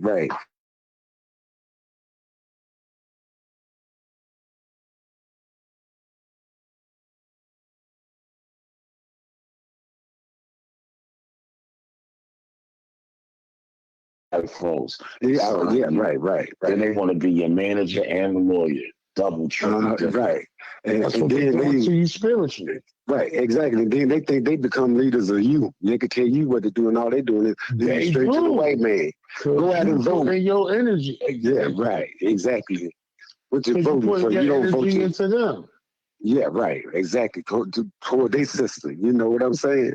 Yes, but see, when you see the world backwards and you think you're getting somewhere by voting, see, you already domesticated. You think you're doing right because you're getting paid and all of this stuff. But see, the people on the bottom, the so-called poor people, guess what? They're the ones that's not going to the polls because they finding out. The truth come from the bottom to the top. They don't come from the top to the bottom. You see, they live an American dream, but King's dream is more, conducive to what we gonna be, what we talking about. Okay. See, that American dream, that's a nightmare because it's falling. Yeah. And we seeing how powerful money is because of this virus and this lockdown and everything. It's going to affect them more than it's affecting us. Because we go right back to the soil, right back to the dirt, because that's where the truth is in the dirt. Yes, it's all in the dirt, okay? Yes, sir. You dig up, anyway you dig up in the world, you keep digging, you're going to dig up black bones. It's going to be at the bottom. I don't care what's on top of it, but you're going to dig all the way down to the bottom, you're going to dig up black bones. And like you said, you was here before. It's our planet. It's time for us to take it back. Right. Yeah. Yes, sir. Yeah. But I've been telling man, I said, man, we got to start having conferences and stuff, start uniting because 2020 is our year. Sir. It's already been predicted. People think you can't predict things and stuff. All you got to do is understand the past. You know what's going on in the present, and you can predict the future because nothing has changed. Human nature back then is the same today. And they going hard. So now they have to go so hard to the point of, now you maliciously out in the open killing black people. So because they make the laws and stuff, but they know they can protect themselves and stuff like that. Correct. But see, right now we're dealing with the laws of Moat, the laws of nature. That's right. Okay. Their laws are stronger than man's laws. Anybody, so once we come with that law, the natural law, see, we are the lawyers. And that's what we're going to fight with the truth. Yeah. And that sun is greater than the radiation they're trying to put out. And that's why they keep manipulating the weather to make sure we keep having precipitation. It's cloudy. You don't want the those houses and stuff they're building and stuff, all they're doing is making us stronger. I was telling Lance about Black Panther. You saw that, right? Yes, Remember he made that power suit, and any time the bullets hit him and make it more powerful. See, we absorb all that energy. Exactly. It makes us stronger, you know what I'm saying? Because, like you said, we're the children of the sun, the radiation. And that's where we get our energy from, all life. So when they say the only begotten son they gave us so we all could live, it's the S-U-N, not the S-O-N. That's right. And So they actually put that in the Bible too, and I know. capitalized it. But black folks refuse to see that. Like, it's there. But guess what? It also say, I'll be there where all men can see me. See, that's in there too, but they won't read that because they've been programmed to believe the other lie. See, but the truth is still in there. You see the sun every day, walk on the road every night. Like, And that's what Christmas and Jesus Christ story is all about, the birth of the Son. Right. It's That's about the whole allegory of Jesus walking on the water got everything to do with the sun. And you know what? I tell everybody, I said, man, that's not a true story. All you got to do is look at in the red print at the bottom of the Bible. It said, tell you this is an allegory. And look up the word allegory, and you see this is a lie. But they tell you in the scripture, they tell you in Galatians that this whole, because all of this is dependent upon, well, Moses partly, but specifically Abraham. And they tell you in the story of Abraham that it is an allegory. That whole allegory. That's interesting that they use this language in the King James version of the Bible. You know, our people, we tend to like to cherry pick. We think we have a God authority to change up the doctrine, and we don't follow so we don't follow that. And I'm like, I don't know who gave you authority to change the slave narrative when you the slave. The slave does not create the narrative. The slave master, the subjugator does. This doctrine is not a doctrine that we created. They did. They did. Right. And in that doctrine, they're telling you certain things, but you are only supposed to, the poverty teaches. This is why it only teaches where we are in poverty. Now, not necessarily materialistically, but in poverty spiritually. And that's worse. Spiritually, that's worse than being poor. Your wealth is your spirituality. It's your true spirit. Exactly. It's worse than being poor. Right. I know niggas with money, but they spiritually are. They're still poor. And they terrible, rotten people. Like, like, nigga, you look good on the outside, but you're a piece of garbage. Straight up, you got to get it together because they designed the lower self to look so good now. And so when hard times come, he gonna suffer the worst, you know. Right. The poor man, the one that don't have nothing, he gonna suffer because he used to not have it. Yeah, I always live like this. This quarantine thing ain't nothing new to me. I stayed out the way anyway. Like, this just give me even more reason not to feel like, yo, I gotta get up and go do something good. Now I gotta do nothing. I can sit in the house and do what I love to do, like listen to my elders, listen to the master teachers. This is perfect. It's good. It's good feeding time. This is what people should be doing. You should be feeding yourself, Feed each other, right. Like you say, everybody not gonna get it. They don't want to. They don't have that motivation, and of the will or anything. But just as long as half of us come together, that's good enough. We gotta have those. It's gonna be more than that. I'm just throwing out numbers and stuff right now, but it's gonna be enough. That's all I'm saying. But if you don't have those, then you won't know what not to be. That's the beauty of polarity. You have to have that. So I celebrate the loser too. We continue to be a loser. Listen, somebody got to play that role, and because we all chose not to be on frequency at the same time. It could be the rest of everybody else playing those roles, but we're so far into it now. You're right. Our message is for the just and the unjust, whether they want to believe it or not, that's on them. As long as you give them the message, okay? But we need those examples. I need my kids to be able to look at I can show them and be like, look, see, right. Don't want to do. That's what you don't want to do. Well, you got to explain to them how they got that way. Oh, okay, I'm gonna tell you. It's like baking a cake. You got to put certain ingredients in it to make it taste right, make it be right. So we the same way. Whatever your character is good on is the message you was raised by. You see what I'm saying? You didn't come in this world evil. You was molded and shaped into iniquity. You see what I'm saying? To be evil. Okay? But how did you get programmed to be that way? What doctrine? All you got to do is listen to a person's story. And everybody got their own personal story. And that stole that was the stealing of our divinity. That whole idea of you born into sin, shaped in iniquity, like you got to get on your head from birth. But you're not sinning. You don't have sin in you. The sin you're born into is a whole bunch of lies and deception. And you're molded and shaped by that. You see what I'm saying? That's all they're really, really saying. But the child is born innocent. Exactly. That's why when I was younger, coming up, and I would hear these things, I'm like, Oh, that don't even make no sense. It don't make sense, right? Because I just heard y'all in one breath say that a child being born is a blessing from God. That's a wonderful thing. And then, damn, as soon as he born, this nigga in debt? Now, what the fuck did I do? Right. Just born and now I owe God. Like I'm in debt now. Like it was so nonsensical and it never made no sense. Right. And I was the kid that always asked questions. Right, exactly. And they tell you to sit down, but you don't know what you're talking about. You don't know what you're talking about. But they can answer you. Or you know too much. That's gonna get you in trouble. I realize later it was a slave narrative. It goes back to that. Right. You know, the biggest buck slave being beaten, brutal to death in front of everybody. Her fear of what could happen to you because these white folks, they like tell you in church, you know, it's not good to know too much. The most nonsensical shit I ever heard in my life. So I was called the demon child. So I got two parents that are ministers. I'm the black sheep, the demon child.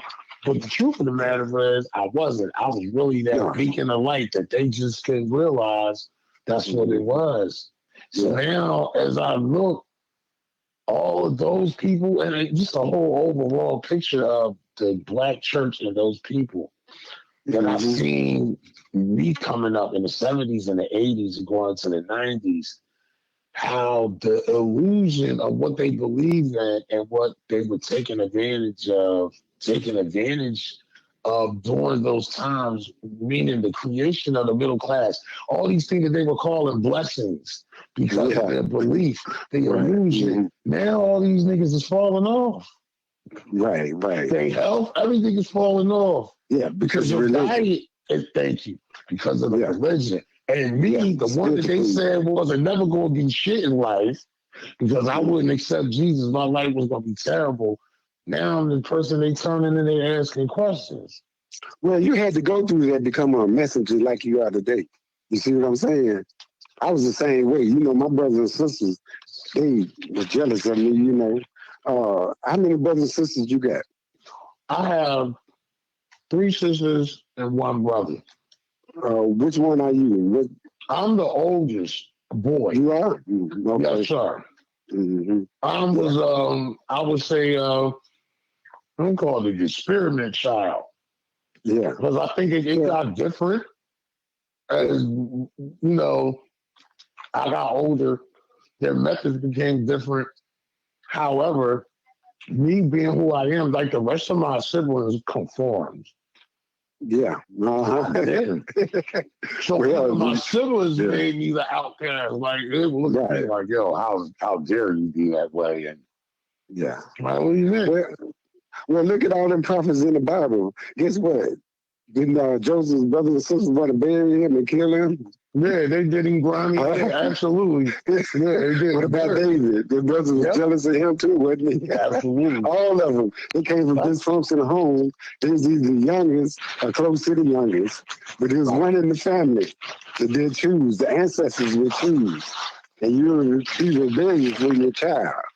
But you're going to go through something with your family. As soon as you get grown, you're going to leave home. And that's exactly what you're going to go. I know it. I know you don't have to tell me. I did the same thing. See, your story is my story, too. That story is already in the book. That's what I'm trying to say. You know, this ain't nothing new. But see, they was grooming you. The ancestors were grooming you to be able to handle all of this stuff. Because now when somebody says something negative to you about, that ain't number fuel for the fire. It's going to make you strong. It ain't going to make you weak. You see what I'm saying? Yes, sir. It makes sense. Yes, sir. Oh, yeah. Yeah, because it's true. Right. Yes, sir. Right. See, so you say each generation gets smarter and wiser, right? That means, guess what? What your parents believed in, you didn't believe in, but you were more wiser than them. That don't mean they wasn't wise, but they had the religion blocking them from getting their high frequency. But look at where you at now. You see what I'm saying? Yes, sir. See, so they gave you something. It was more good in that than it was bad, okay? Yes, sir. Because they taught you how to be a man, how to be complete. And you raise your children the same way, you know. Dog, that religious stuff, I don't even look at that. But your character that came from your parents and how you was raised, your brothers and sisters. Because we all learn, you know, like I say, I'm number 9 out of 10. And my brothers and sisters, they were teenagers when I was born. So I learned a lot from them. You know what I'm saying? Yes, sir. I grew up with their children and everything. I saw how they raised children. But I was also, I love animals. I had all kind of animals around me and I was studying books on them. But I didn't know this was going to lead to my path, what I'm on now. You see what I'm saying?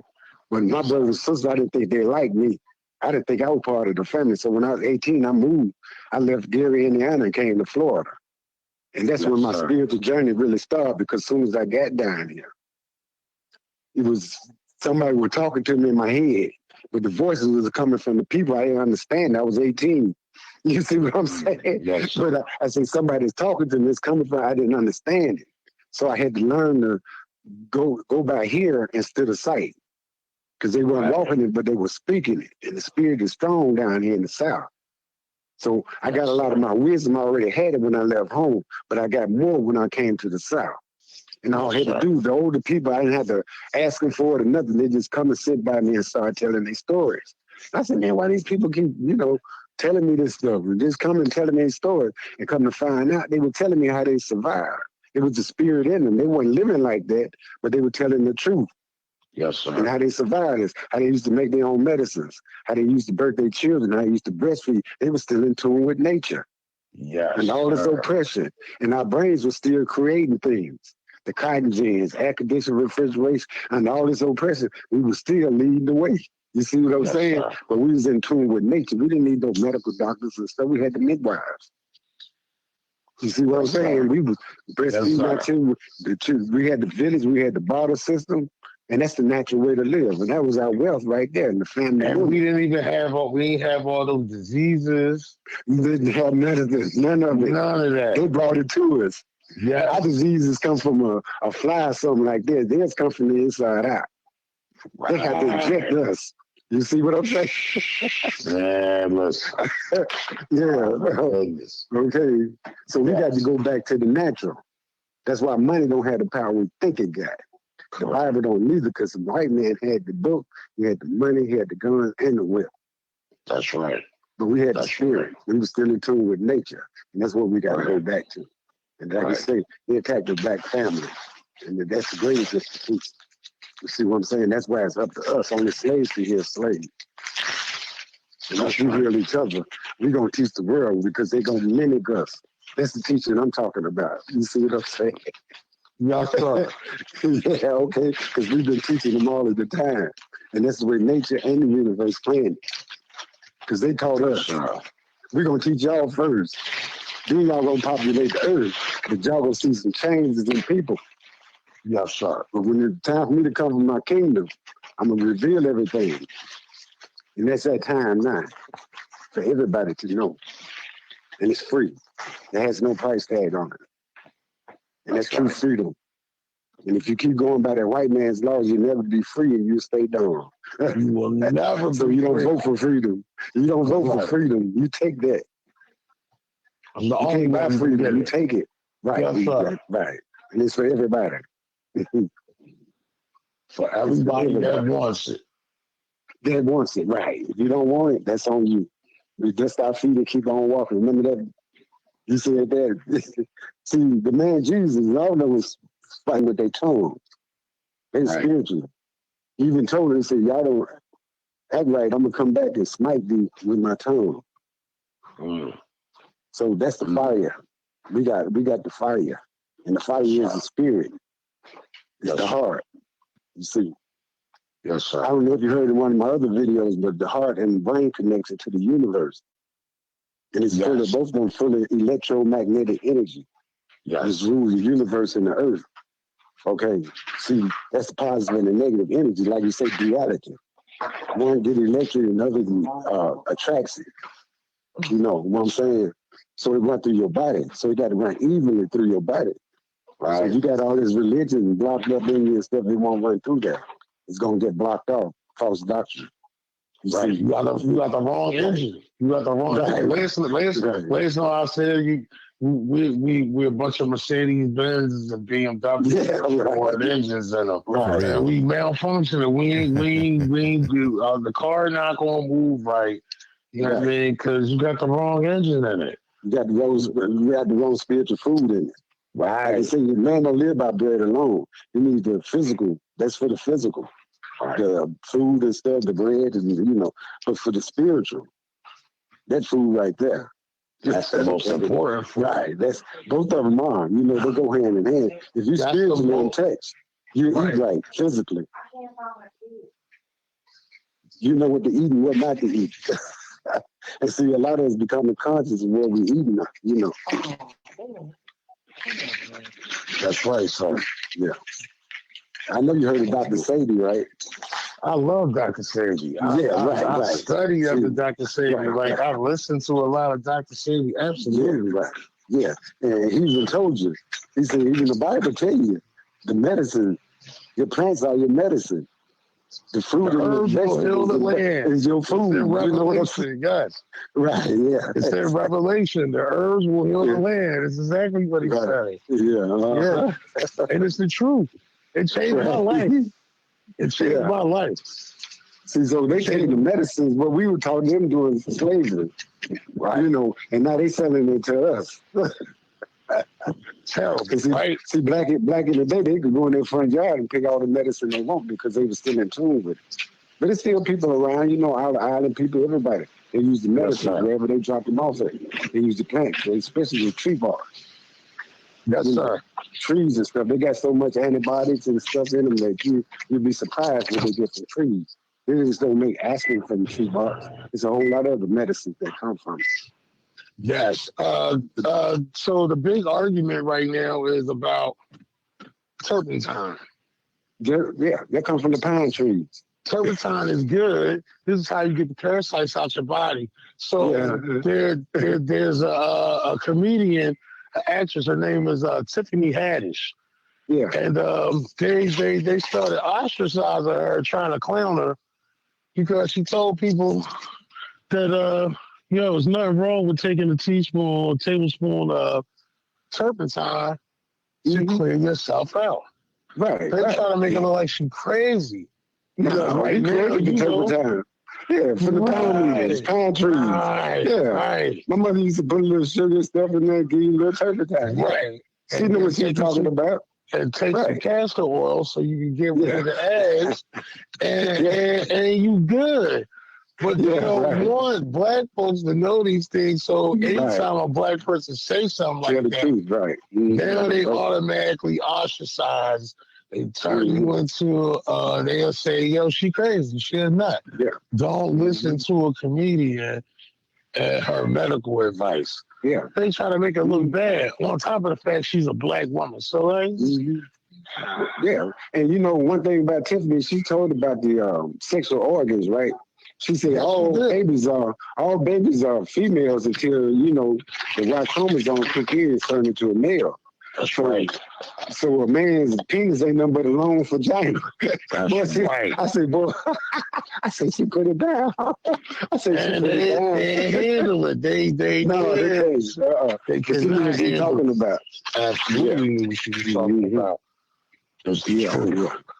And that's the beauty of this time. I love this time. Yeah. The fact that, as more people becoming enlightened and understanding what's really going on out here. Like, everybody can't be dumb. Yeah. We do need some numbers, you know what I'm saying? People like it, but it's a lot of us that's just gone too. Completely gone. But see, me, I'm the type of person, I want people to get mad at me because I'm at my best. Right. It's fuel for the fire. It's going to bring the best out of me. They be trying to bring the worst out and start cussing you, calling you names and stuff. But I tell them I appreciate the compliment. This ain't no compliment. And guess what? Their exorcism is on now. Correct. You see what I'm saying? Because halfway through the conversation, you're going to get up and run. All right? Because I see the fear in your eyes already. Right. Because when you get mad and stuff, it's either for fight or flight.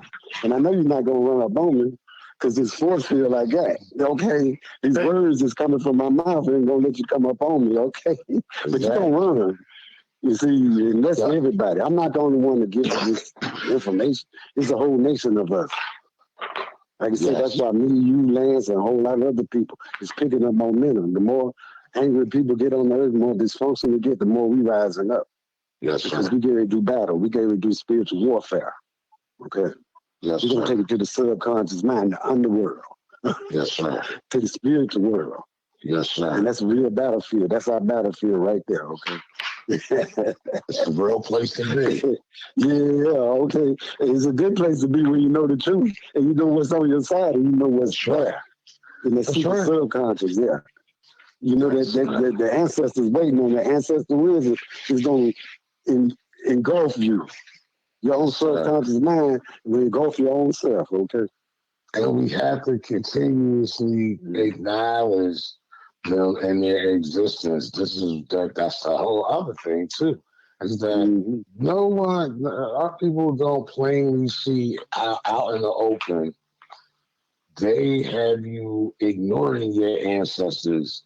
Yeah, still everything that they do is based off of their ancestors. Yeah, and exactly. Right. Oh yeah, African history, ancestral is for everybody. You know, it's world history. Exactly. Okay, we are their ancestors. Okay, but they making us. They're not our ancestors. So they're mythological. They're not even ancestors. They're mythological creations of theirs. Yeah, well, they are, you know, like I say, they mutated from black to white. You know, they had to mutate. So as long as you got a little black in you, you still black. You still African. You might just be from another part of the world and stuff, you know. So they lost a lot of their melanin. They got calcified. You know what I'm saying? Yes, yeah. But they still got that piece to follow us. That's why they mimic us and do what we do to try to be like us. You see, they following the mother and the father. Okay, like I told these guys, I was just talking one day, I cut hair, you know, and this guy, one was going to go to South Korea and I was going to go to China. And I was telling him, I said, black man can go anywhere in the world, he get worshipped by other people and stuff. I said, even the white people over here worship him, but they would think they don't, but they really do. So both of them, they took off and went, and then they came back 6 months later. And they said, Mr. Mike, I didn't think you knew what you talking. He said, man, the people rub it in my head just like you said they was going to do. I said, yeah, man, you don't know who you are. Everybody on this planet will submit to you. You can walk down, I can send you down a whole mall of white people or Chinese people, all of them put in one. And you dark skinned and you got dreads, and I tell you to walk down the middle. And guess what? You won't have to say a word. And they'll part the ways and they'll open up and you can walk right through. That's just the presence and the energy that we have and we possess. When you have that energy, it could be that way anywhere you go. Because I was out there. I know. Yeah, I'm saying, I know. White folks that know you got that energy on you will get out your way. Yeah, that's what I'm saying. Trust me, I was out in Arizona. I used to walk down the middle of the, I was being a little mischievous, but I would walk down the middle of the sidewalk on purpose. Yeah, I know. And they would move. I seen them just walk down in the curb into the street. Yeah. To move out the way. Yeah, so they submit to you. They submit to the Father. They all came from my image. When they say you was created in God's image, they was came from my image. All men came from my image. Oh, sure. And we the gods they talking about. That's why the brothers called you, that's my dog, that's my dog. Everything he told you to turn backwards, said, that's my God. That's my God. Yeah. I know that's right. Niggas, it come from niggas. You know. Yes, they made it derogatory and stuff, and all the time they call you king. And I tell people, so get out the emotions about that word. Right, exactly. Context. When you understand what the real meaning is, then you don't give energy to that. It don't even exist no more. Like, no, it don't. What I do know is by GP, y'all ain't allowed to say it. Now, I'm going to hold them to that. Like, you ain't allowed to say that. And I'm not going to let you say it. Right. But with our own people, right. Exactly. It's just a word to me. But I had to learn that too, you know, because I was in the Navy and I was young and, you know, white guy, he wrote on the wall, say, shit is black and so are niggas. I was going around the ship. If I ever catch a white boy that put that up there, his brother, Michael, he grabbed me by my shoulders like my mother used to do. She send me a message, right? And he turned me around. He said, Mike, that ain't nothing but a word. He said, you ain't guarantee you gonna whoop that white boy you find him. He said, he might whoop your ass. He said, it's just like that, you know. He said, ain't nothing but a word. He said, don't you never let that word disturb me again. Ain't nothing but a word. He got in my face and he put it down. I walked away scratching my head. And guess what? It made sense to me. Right. And then on, I didn't let no words bother me, okay? That's right. Because he taught me a lesson, but he had to wake that spirit up inside me, you know. Okay. Yes, sir. Yes, sir. See, when you're a true messenger along your path, people gonna be there to guide you and to lead you and straighten you out. They know who you are before you know who you are. See? Yes, sir. And you don't have to ask for it. You don't have to tell nobody neither. They're gonna tell you. Yes, sir. And that's a true warrior, you know. Yeah, been there, done it. Yeah. So I only associate with the ones that's open, like you know what I'm saying? I associate with everybody. But I test them at first to see if they're open and ready for it. Right. But see, a lot of them want to hold on to Jesus and stuff. I said, well, you going to let it go. I said, I ain't going to argue with it about it. I said, but you see. I said, you young enough because the truth is being revealed every day. Right. Now, you heard it from me. I done planted the seeds. But you're going to hear it from somebody else, and you're going to start hearing it from some of these preachers because they're doing it already. Because once that true spirit take over you, you got to speak that truth. If you don't, it's going to devour you. Right. It's going to be like cancer. It's going to eat you up. Yeah. If you don't submit to it, it's going to kill you. Okay? That's anybody. I ain't got nothing to do with color now because there's evil people in all races now seeing the world backwards. And then there's only one race. And then that passage in Hosea is what they talking about when they talk about our people will perish for a lack of knowledge. Knowledge, right. But the rest of that, what they not talking about is about the high priest, the preachers. Mm-hmm. What you teaching the people. Like the murder is on your hands at this point because you murdering your own people. It's a lot of these preachers that know exactly what we talking about. Right? Oh, yeah, I know, but they ain't going to tell you.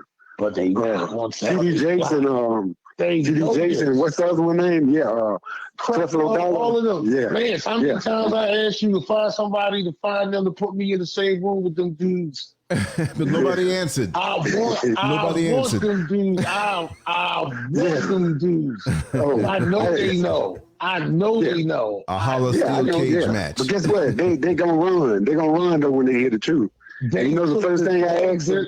What's that, sir? You know the first thing I asked? I said, y'all follow Jesus?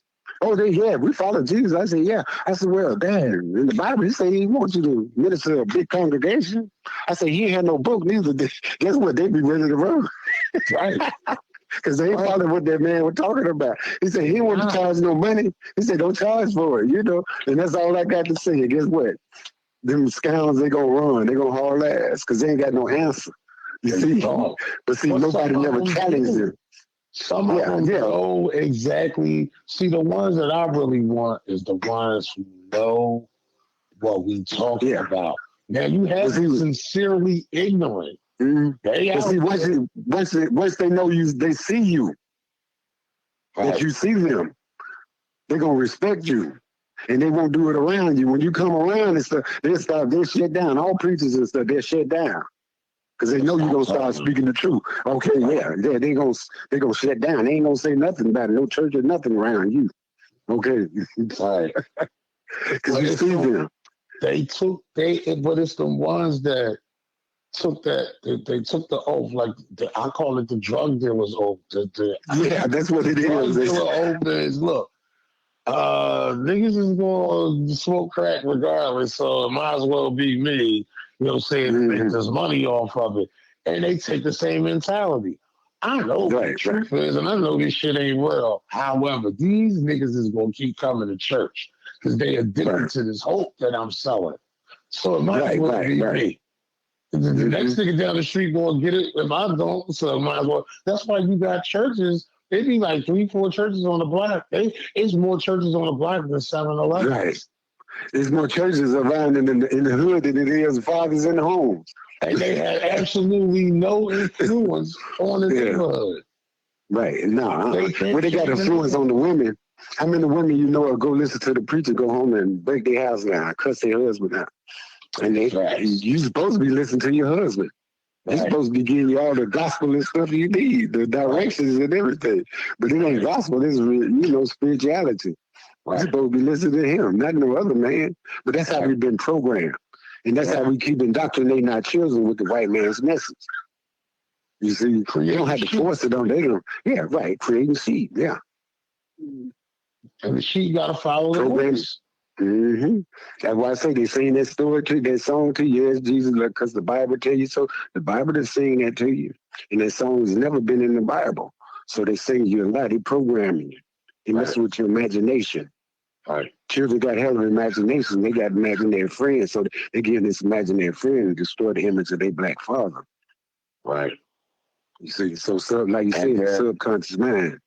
And then they get older and they still in their imagination, it goes from make believe to full blown believe.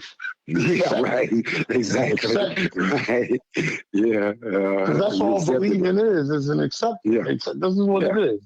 You just accepted it. It doesn't mean that this information is fact. Right. It doesn't mean it's true.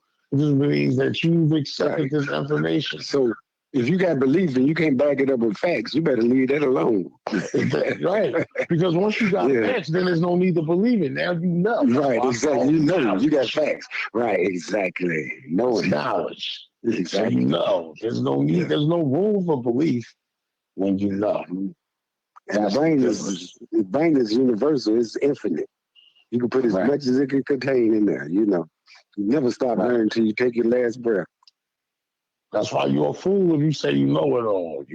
There's no way one man can know everything. That's why, as long as we know the truth and the path we just took on the story, you tell your truth by your story. I tell mine by mine. And we can tell your story better than you. So we are the build. Right. And you build on. Right. Because your past exists in your brain. Whatever you were taught as a child is molded and shaped you into the character you are today. And nobody had the contents of their character. Like King said, you be judged by the contents of your character, not by the color of your skin. So and that's why they make sure they put that fear in you when you're young. So when you get older, you put that fear in your young because they told you in the doctrine, you make sure you raise them up in this. And they'll never part. Right. And they don't. And that's what they're playing on your fear emotion. Right. So when they play on your fear emotion, they keep it in your lower vibration. That's right. Which also keeps you unhealthy because 70% of your immune system is in your intestines. Yeah, it's compromised. Yeah. Every time you get upset, your immune system being compromised. And where you feel it first, you get upset for nothing. Yeah, right. You feel it in your stomach. You get queasy. You get nauseous. You get the bubble guts.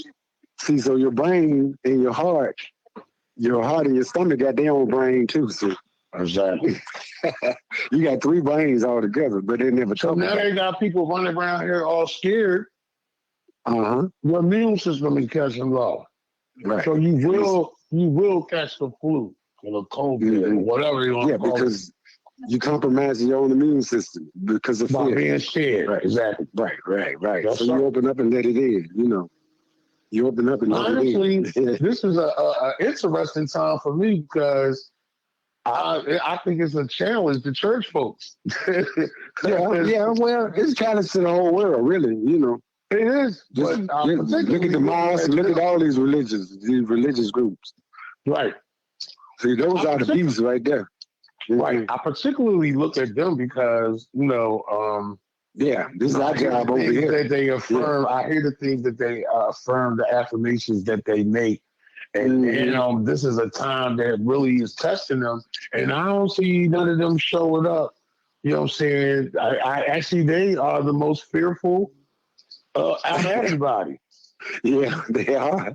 Yeah, because it makes so much havoc. I go back to the things that they affirm, like, by Jesus' stripes I'm healed, and, no weapon formed against me shall prosper, and,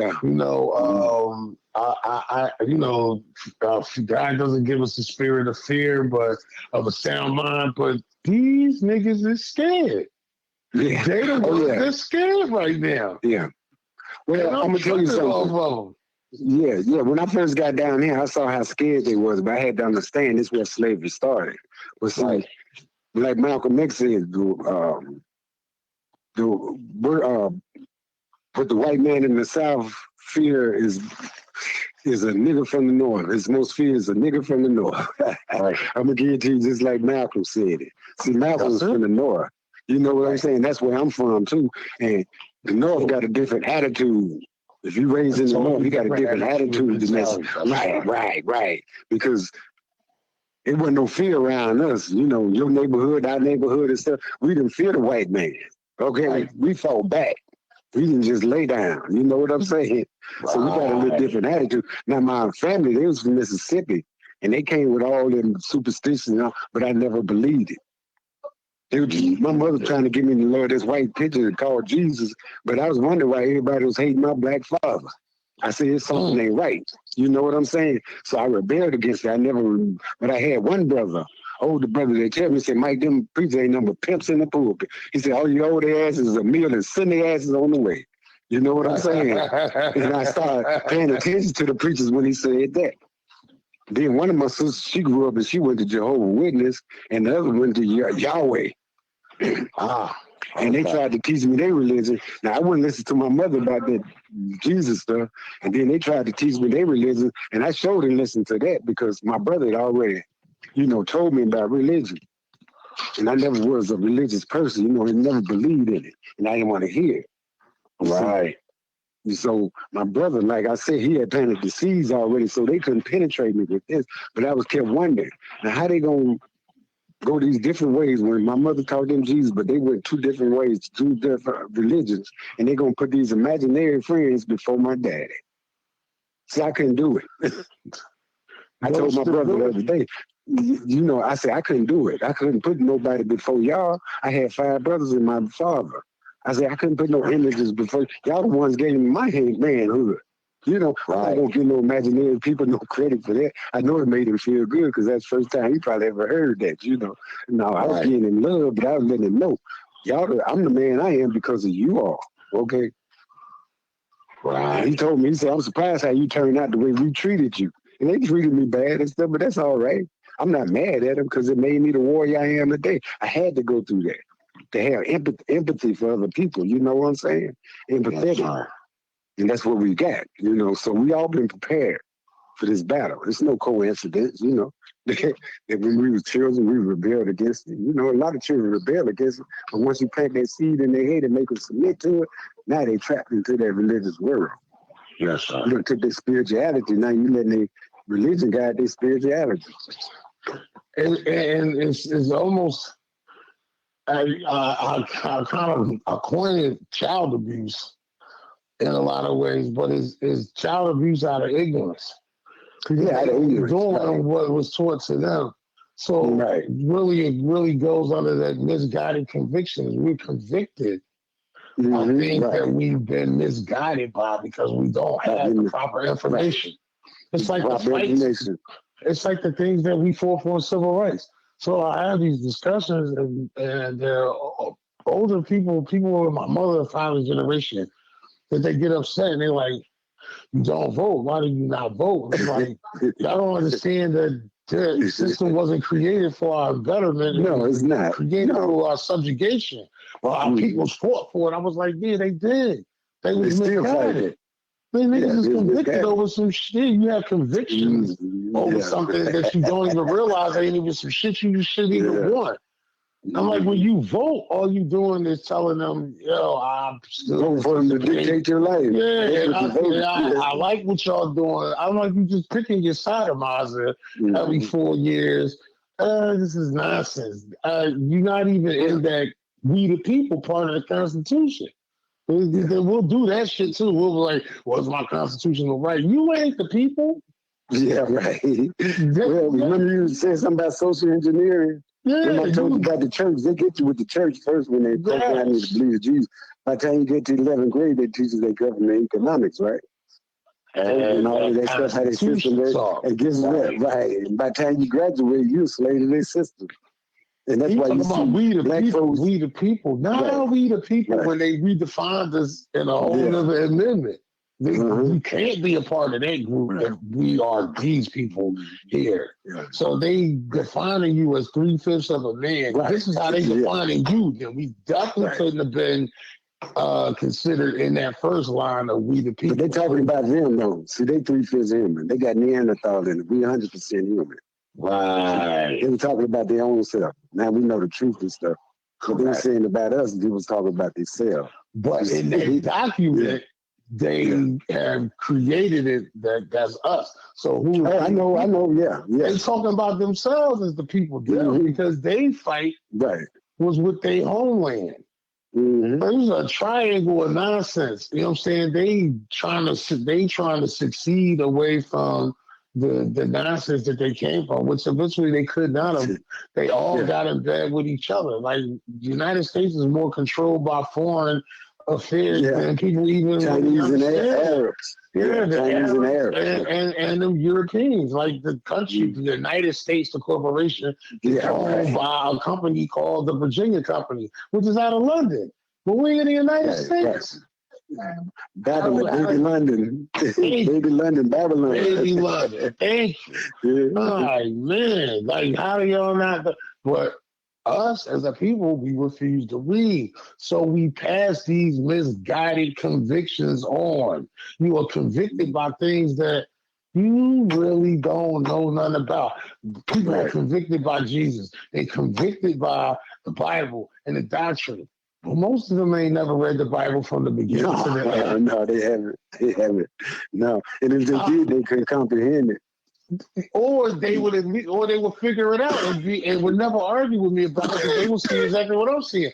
I ask them this question all the time. Have you ever read it from beginning to end? And most of them would be like, no. And I'll be like, I know. Because if you did, you would mess with the Bible if you saw some of the things that was in it. Well, I'm going to tell you the truth about the Bible.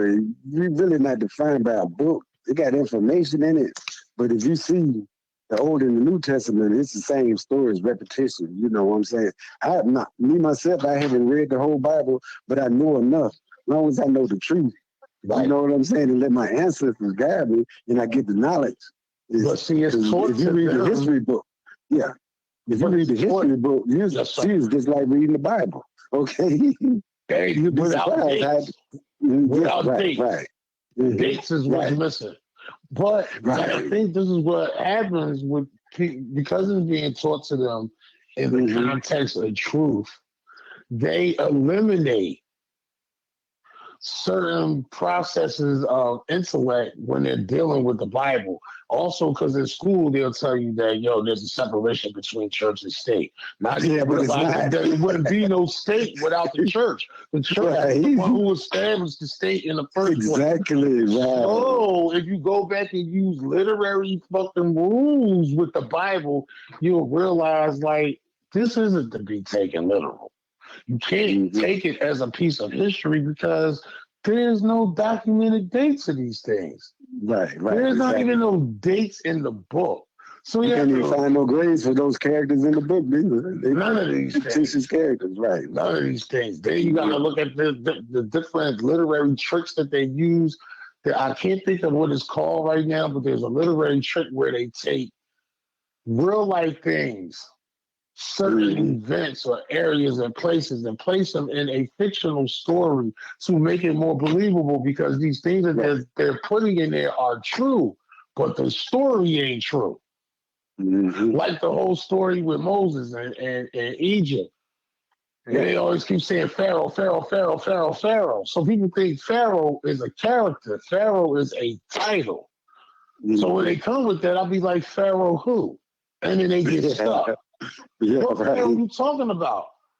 I think it was like 3,000 years of kings on the throne and killing. Won't no flood there. There's no document of that. Which Pharaoh are you talking about?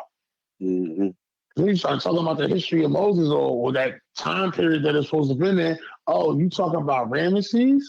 Maybe Ramesses or around that time, but people know who Ramesses are. There's no documentation of a Moses anywhere. No, no, it's not. No, those names made up. Like I said, those characters, they never existed. But those stories been told many times by different peoples, different cultures and stuff. The same story. And people you know take it as true, so they don't apply literary rules to this book because they've been told that this book is holy. But that's because they believe it. Belief is just acceptance. Acceptance, right. Once you accept it, you caught into that web, into that matrix. You know, and you don't know nothing. And that's right. You don't know nothing. I don't care if you went to school and got degrees and master's degrees. That's the only degree you could go to. But can you go to 360 degrees? No. See, that's where we at. Okay. It's like the oxymoronic things that I hear black people say. Like I hear black people say, I know that Jesus is real. No, you don't. No, you don't. Then they can never back this up. It always goes emotional. Because how you gonna know? Right. How you gonna know me if you never seen me? I mean, just and the idea that they would not accept historical fact when you show them historically they made this guy up. Well, this is the people that told you that he was real that are telling you, nah, actually we really made that up. But they knew that if they allowed the lie to continue on and fester for so long, that the people that believe the lie would never believe the truth. Yeah, but that's because they've been tricked, like you say. Right. Their brain, the subconscious mind, accepted it as being the truth. They can't distinguish if it was real or was not real. Right. And the person ain't gonna know until somebody tell them that it's a lie. Now, if you add on top of that God told them not to get no knowledge and to think, because the devil did that, so just stay away from the tree of knowledge. This is how he turned your woman into the demon, the bad person, because she the one that violated the rule. Yeah, right. And that's why she got to sell. All these things are things that they didn't understand about science. Her menstruation comes to something that's natural that happens to the woman. Yet still, because you don't understand that, you're going to throw it into this narrative because you're trying to dictate the narrative for everybody else. The reason why women got to be that way and we got to deal with a woman and her problems is because she violated God. The God that was telling you to fear, because God told you not to eat off the tree of knowledge. And she did that. They blame it on the now y'all cursed right now. And so now y'all cursed. All y'all niggas is cursed. All y'all gonna have a light of hell unless you accept our God and take this oath. But the oath is important. Yeah, you're right.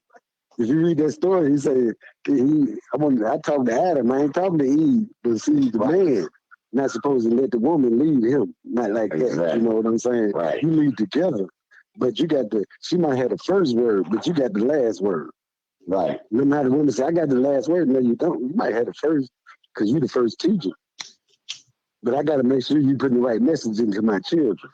Because if you're not, I'm going to straighten you. You see? And that's a man's duty because he's supposed to know the law and obey that law. You see? Like the woman, if she raised right by her mother and her father with that law, she naturally conform to what the man is giving because she knows to be true. You see what I'm saying?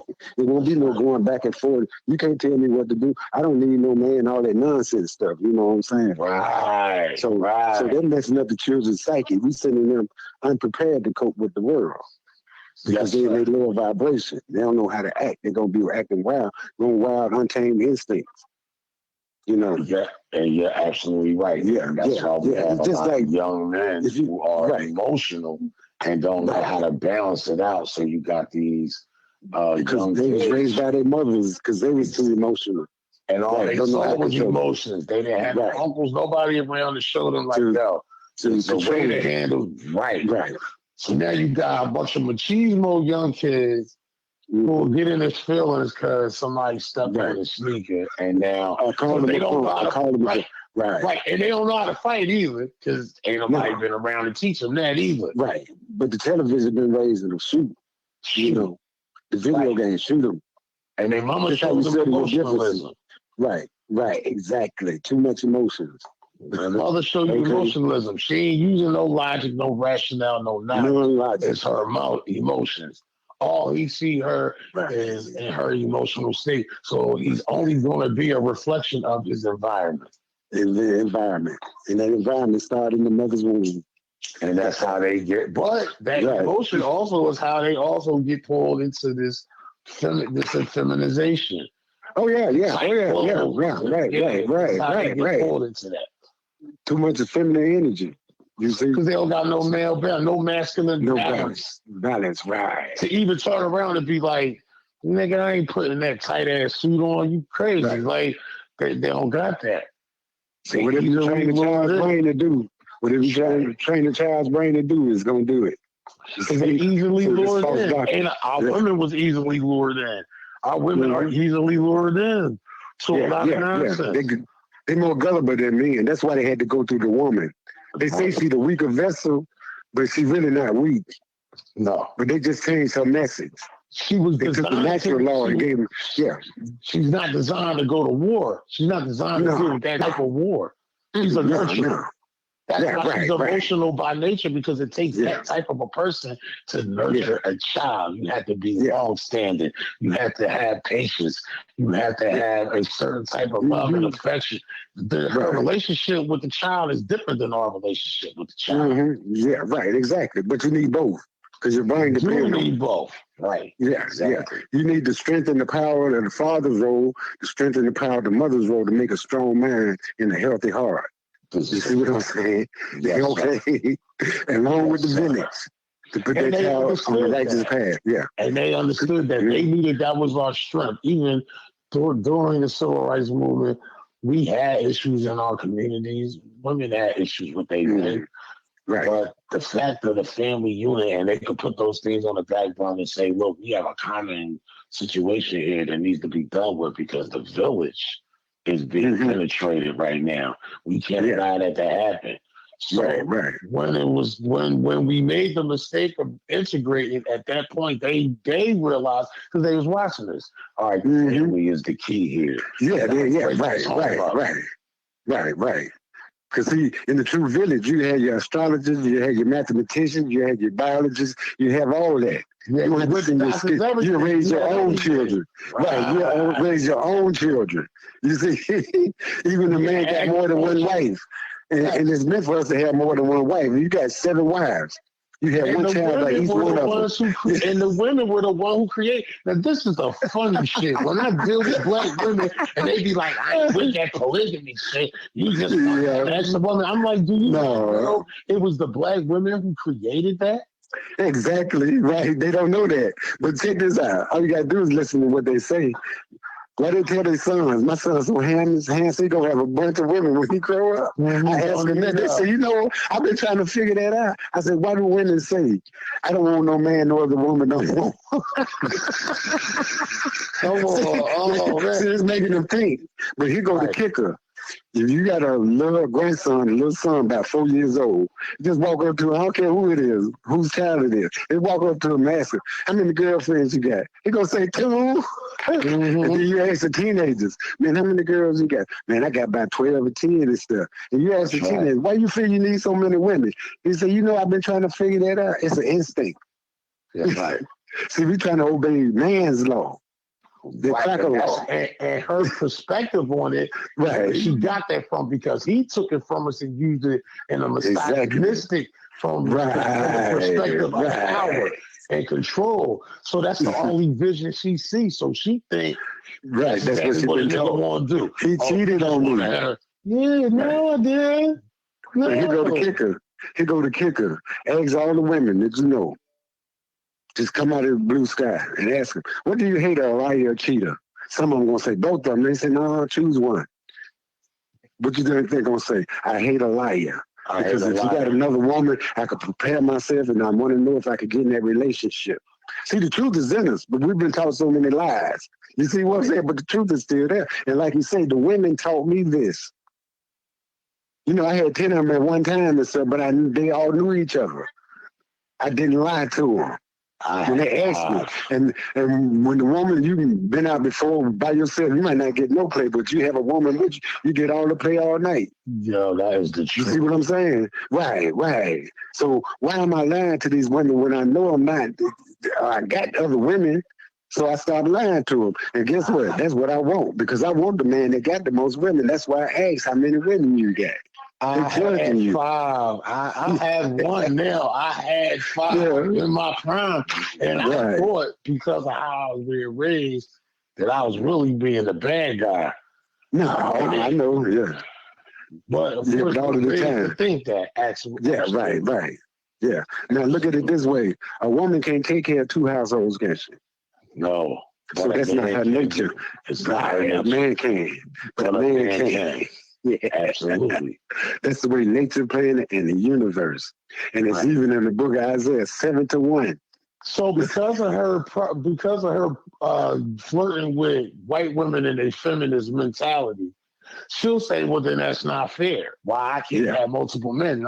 And I had to explain to her. That's not her nature. I said, you are the womb. You are the carrier and creator of life. You can't be a dump truck. Everybody got their own lane that they got to live. Us men, we are genetic contributors. Yeah, right. Exactly. Okay.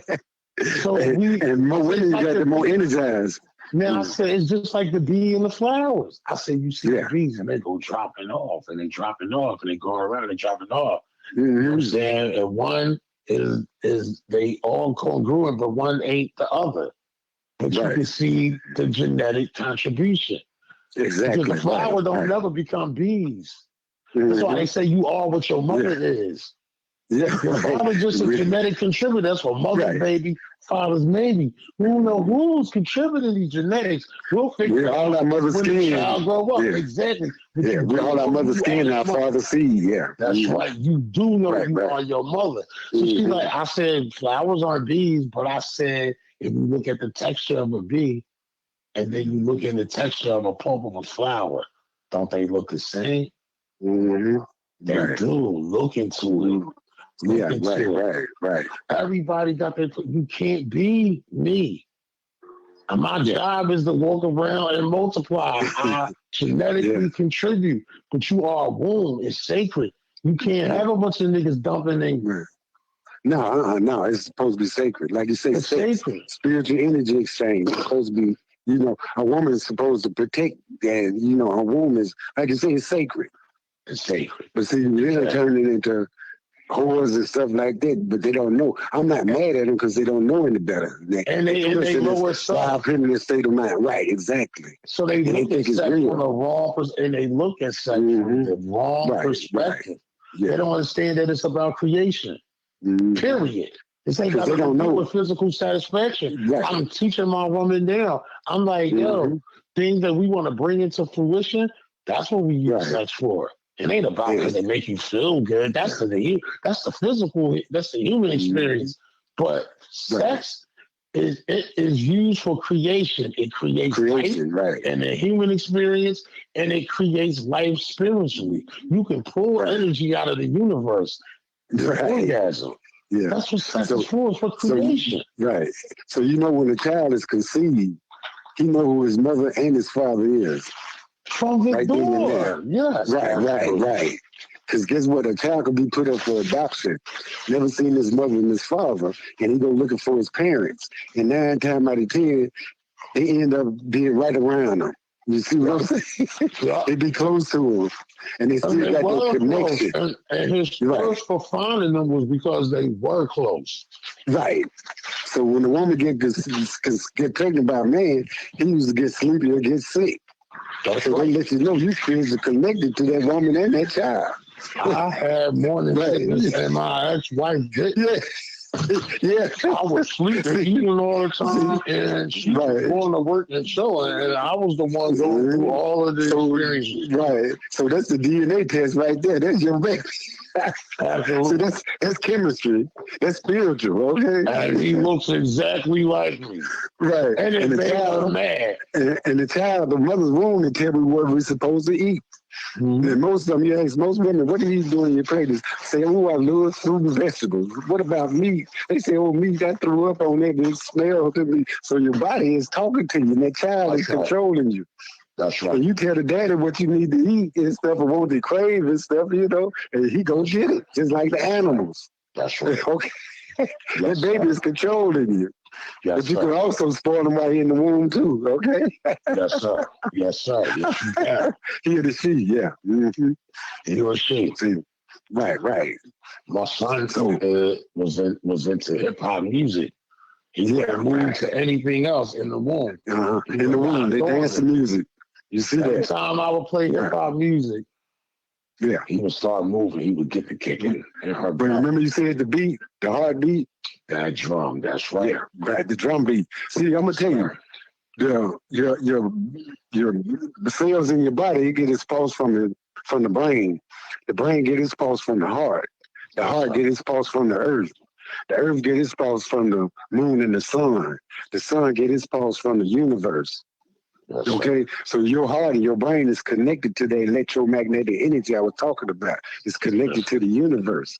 So the beat of the drum beat is universal. And that's why music is rhythm. That's why we got the rhythm and everybody else don't. Because we in tune with all of this stuff. You see what I'm saying? Yes, it makes sense not on it. Yeah, the music. Message in the music. Okay? We speak it too now, but the real message that everybody been listening to around the world, especially that soul music.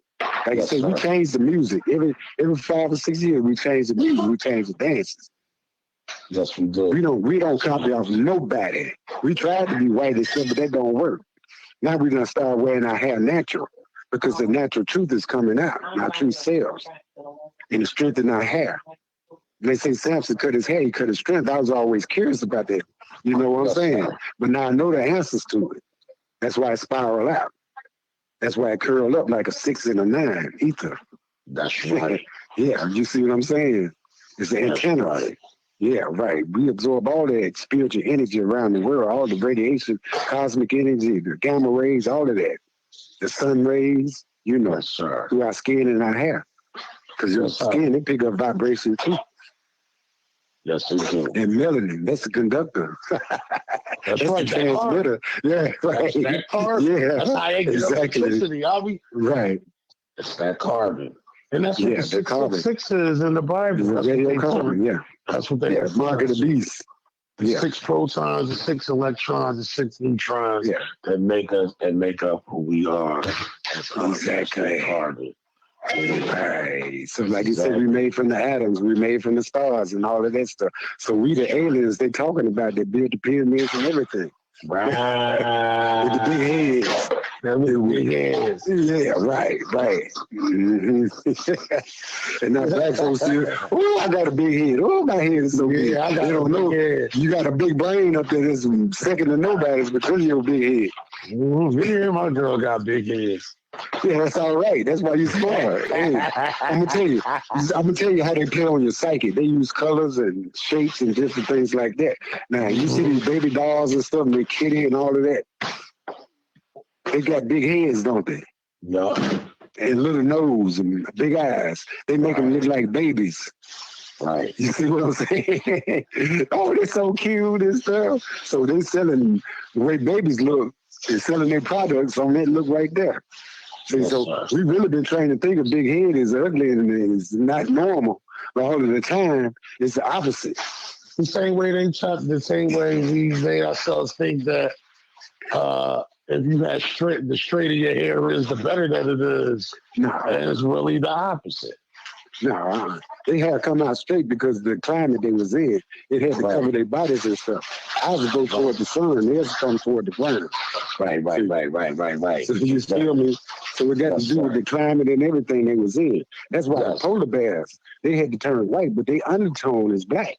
It degenerates the genes. The gene degeneration. So it's that. And their undertones is black too. That's why they turn black after they pass on, So the white folks, that's why them genes. That's what I'm saying. That's what I'm saying. They don't want nobody to know. So their undertone is black too. So, but see, King Tut and all of them, they pull up their mummies. They still preserved. Their skin is still preserved. Right.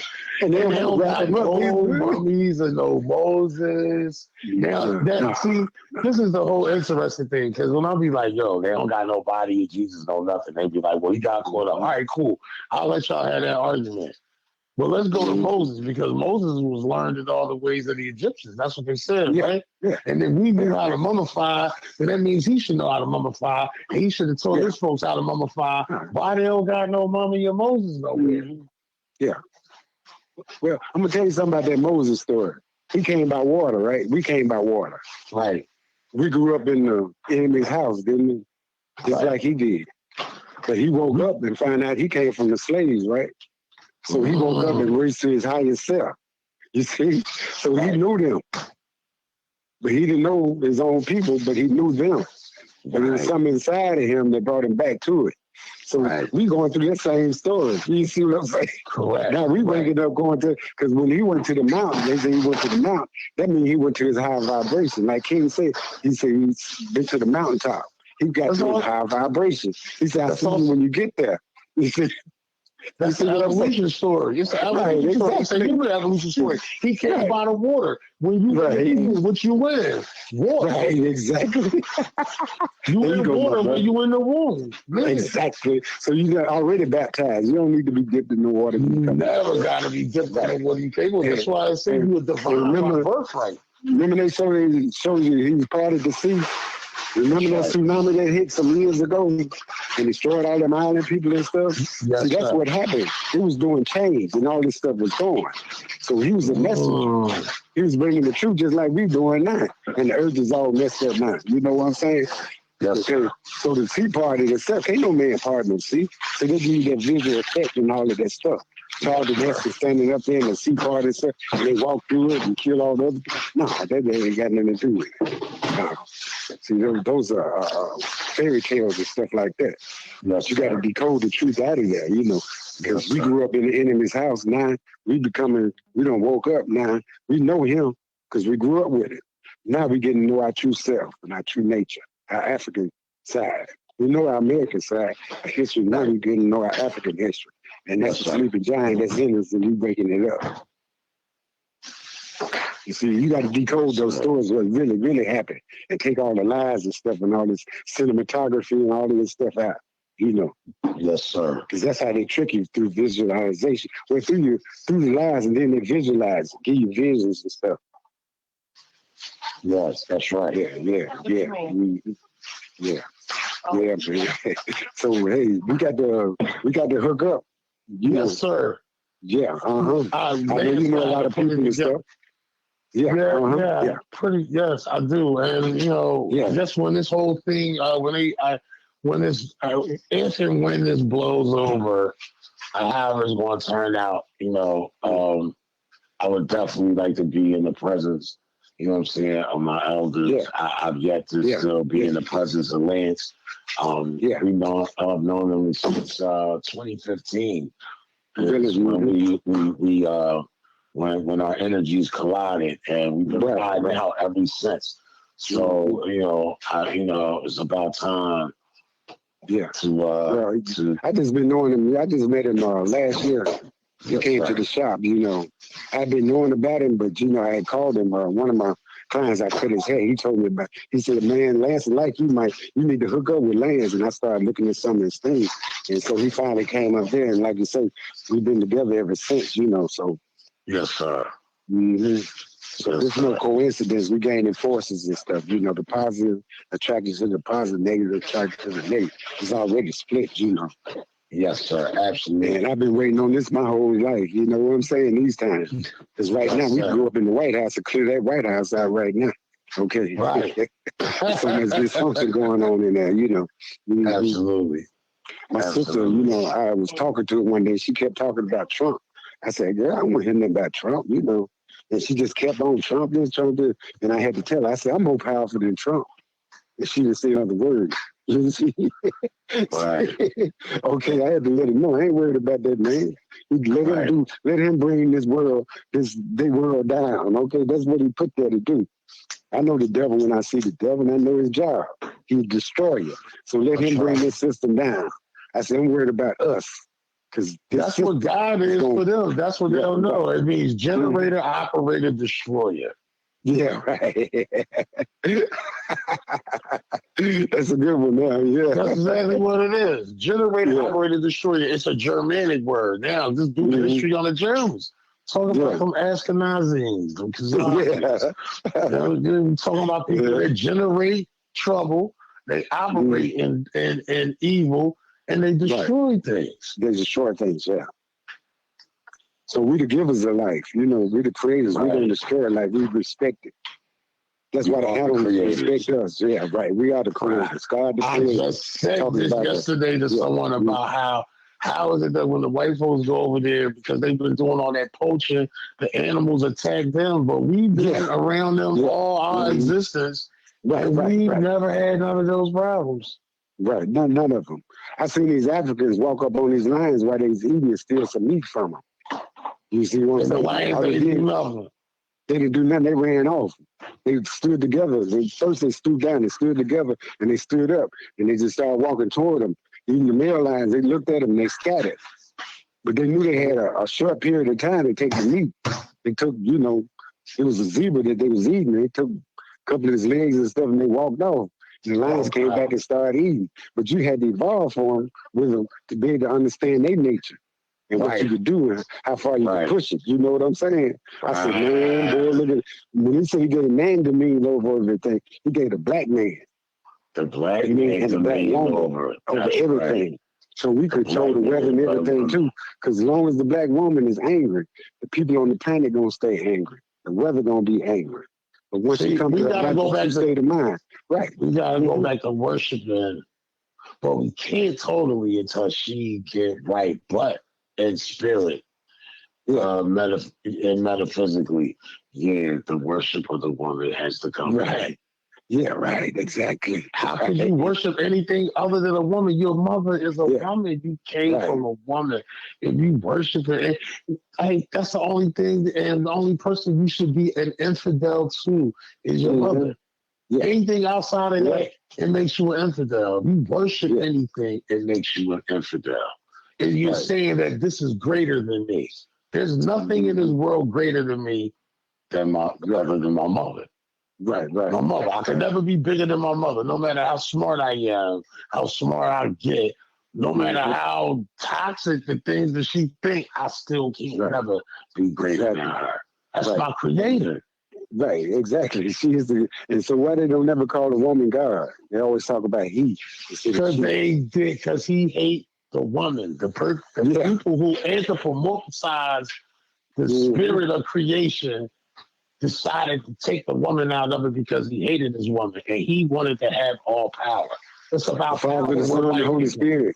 Exactly. Yeah. That's why I got so much homosexuality, but that's their culture. They're the ones that brought it. They're the ones that brought it. They brought it. Them Greeks and all of them was punks, The Greeks, exactly. And they thought it was normal. Romans, the Romans, they thought it was normal. That was normal to them, It is. And that's their high love. They ostracize the woman, Like they hate their woman. That's why I tell everyone. I said, man, if I was y'all women, I'd be mad at the Bible because it demoralized y'all.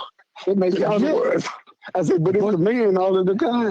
But do you see how ass backwards it is, though? But listen, it's all the way across the board because they are so demoralized. There is almost like a numbness and acceptance because some of the most demoralizing music, black women buy that shit. Right, exactly. And they listen to it. And they dance to it.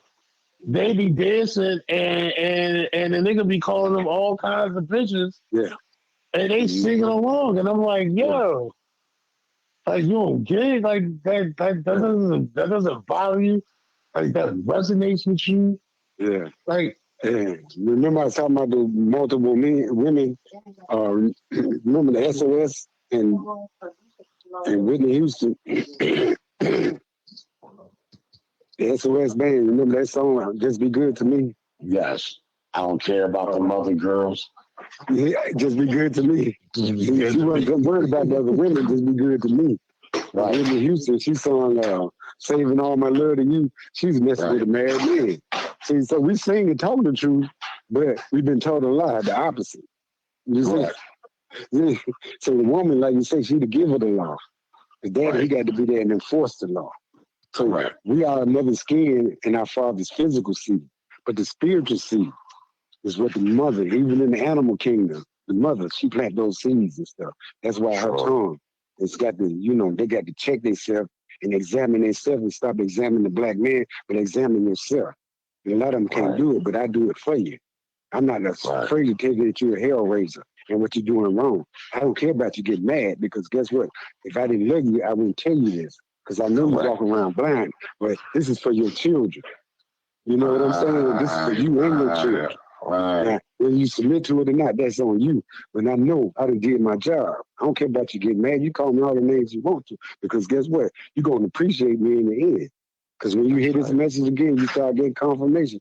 The first thing you're going to think about is the Rainbow Warrior, Michael. Okay? I know you that's see what I'm saying? You're going to come back to that wisdom.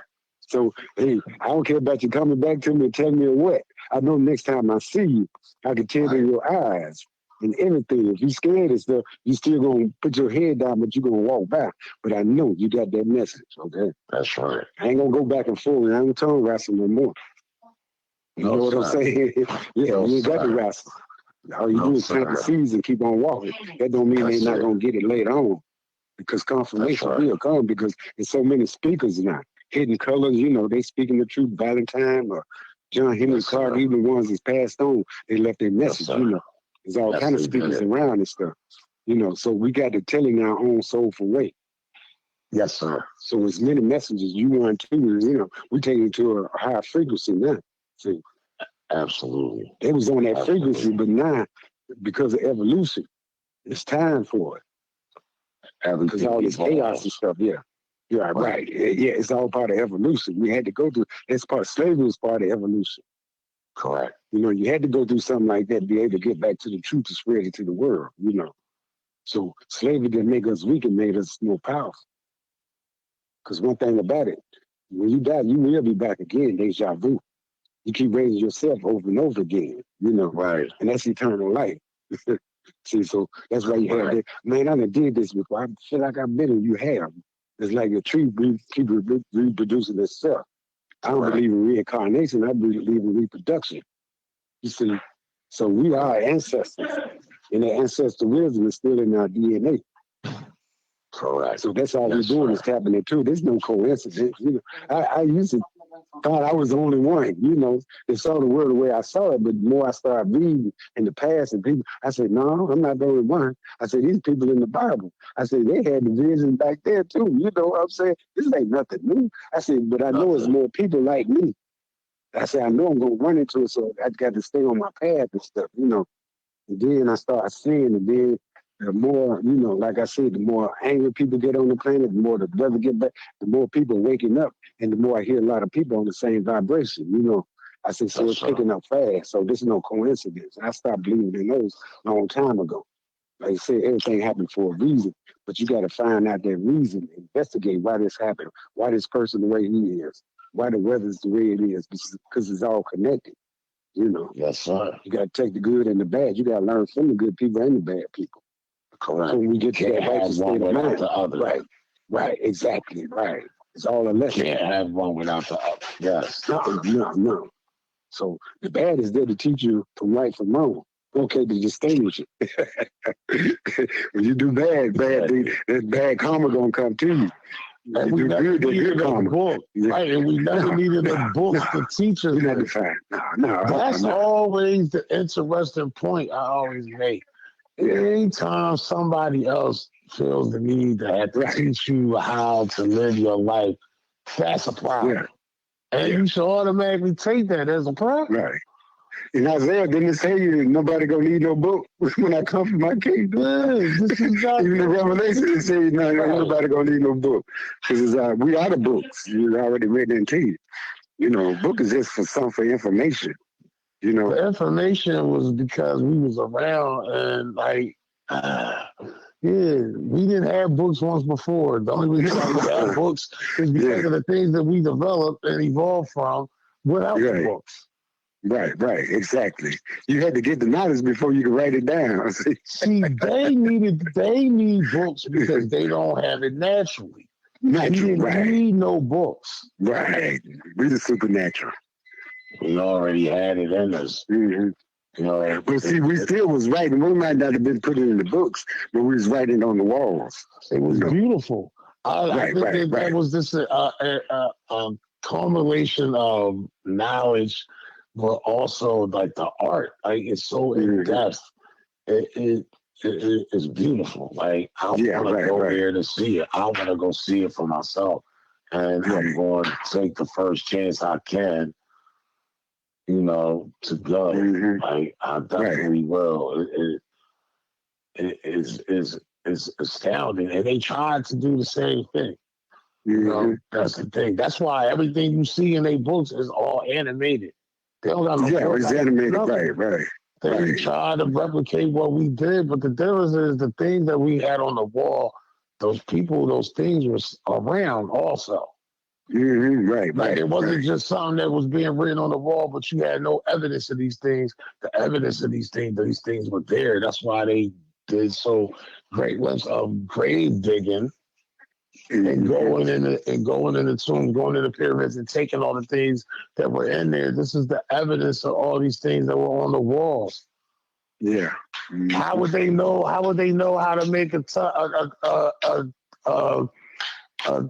stethoscope without seeing it on the wall? The stethoscope was already on the walls of the pyramids. They had to brain find surgery and all of that. Right, they had to find one.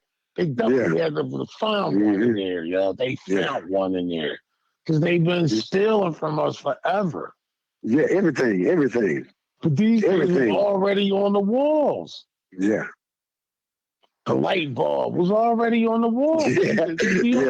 All of these things are things that we already did. Like, and it's so crazy how goofy they are because they make up people like Plato and all these Socrates and all these different people that are supposed to be their great minds, but all of them, they had no choice. But even in the characterization of these people, they all said we owe all of our knowledge to Kemet, to Egypt. Yeah, right. Exactly. And they gonna do, and Socrates and all them, they not gonna tell you that they was getting their stuff from a black woman. Hippocrates. I learned all my medicine and how to heal everything. And right. But from Imhotep. Which is where they get the Hippocratic. I'm like, So when you understand that, there's like, yo, I can't walk inferior. It's really more like bow down. You gotta bow down to a nigga greater than you. Right. And I carry it that way. I'm all you can, because you know, and they gonna know you know.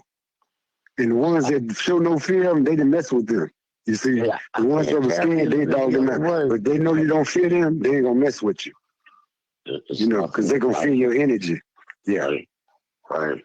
I can't be inferior to something that I taught and raised up. Yeah, right. That makes absolutely no sense. Like my mother should never ever feel inferior to me. Yeah. Like I'll never feel inferior to my own children. Like it's the process of evolution. Like my mother's evolution started before me. I came from her. She created me. She could never be inferior to me. That's the whole thing.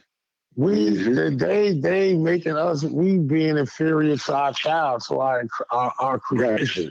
We ain't supposed to be feeling inferior to them. We raised them. They wouldn't know how to wipe their ass if we didn't. Exactly. Right. So I can't feel inferior to you. And there's no way for me to feel inferior to you. Yeah, right. You my child. My long lost bastard child. Well, that's what the white man is. You have to tell him, I'm your father. And when you tell him that, you're going to stimulate something in it. Because they got a submissive gene in them. The Chinese, everybody. They got a submissive gene to us. Once you break the defense mechanism, they're going to use the defense mechanism. They're going to pull up the wall to shield. You know, but once you let them know that, like, I don't care about none of that nonsense. You can't be greater than me. I was here before you. Right. I'm your father. It's going to shake them up when you say that. There's no other argument. They could be, I was here before you. That's all other argument. And it's a fact.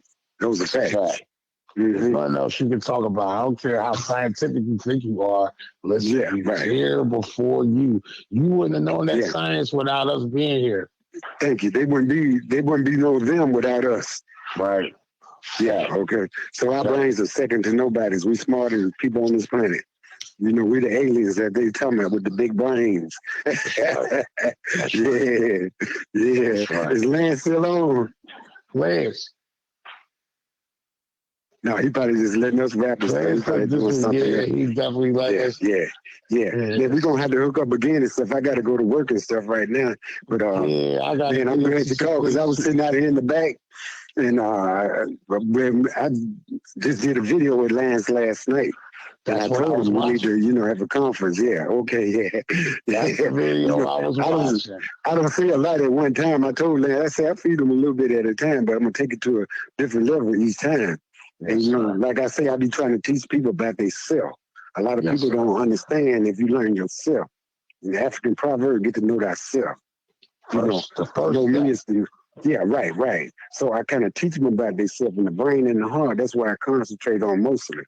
You know what I'm saying? Because like I said in my videos, the brain is what guides you through your life.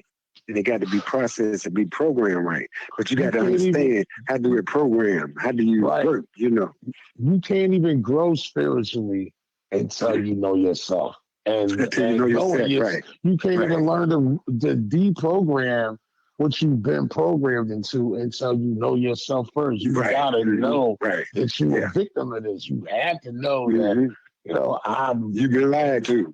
Yeah. Now I can start deprogramming these things and reprogramming myself or freeing myself and taking the things that I know and applying them to myself. Exactly. Yes.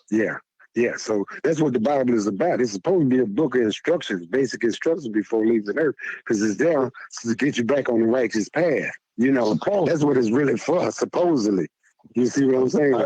Allegedly. I would just say allegedly. That's what, allegedly, yes. Somehow it has been misconstrued, and people have taken these things to be literal and things of a divine nature, and they're not. It's science. It's science. Right. Science. Science proves everything. Science is the divinity. It's the science. Yeah, it's a science. And the Bible is a science book, it's an astrology book, it's a biology book, it's a behavior book. Only thing that it ain't is a history book. And that's what it's a history too. It's a history too. You think so? Yeah. That's our history. That's how, when you get outside of nature, that's your history. But see, you got to read between the lines and read between, that's how it gives you your powers and who you really are. That's why you got to read between it. They took our history and turned it into their story. Right. But our history is in there. Okay? You see what I'm saying? That's why I say those are African people in there. Yes, sir. But they took the knowledge from the Book of the Dead and African folklore and wrote their version, the Greeks and the Romans. See, yes, sir. They went from Isis and Osiris to Jesus and Mary. Yes, sir. You see, so those are our stories. Right, that's our history. But see, a lot of that Egypt is mythology too. But in that mythology, you're going to find the truth. You see, you got to be heard. Yeah. Yes, sir. Yes, sir. It is mythology. Yeah, because see, guess what? We the first ones to get outside the law. If we went outside the law, the white man couldn't have came and invaded Africa like that. It was just wouldn't have been Ethiopia, would have turned it back. It'd have been the whole Africa. You know what I'm saying? Yes. So we the first ones outside the law. You ever saw Shaka Zulu? Yeah. They're going to fail right there. They were telling you. When Shaka saw that Bible, he never seen a Bible before. He said, what's this? They started telling him about Jesus. He said, no, ain't nobody greater than Shaka. But the witch doctor, he asked him, so-called witch doctor, he asked him, he said, if Jesus is your savior, how come he didn't save himself? And they couldn't answer it. But see, he put him on the spot. You know what I'm saying? Right. But they were showing you, they brought the Bible and the book to them. The Africans didn't have no book like that. Right. That's right. We did. But see, if you look at Shaka Zulu, who made him the way he was? Who put all that hate in him? Remember, he hated his father. Remember, he slapped his mother at the end and said, you made me like this.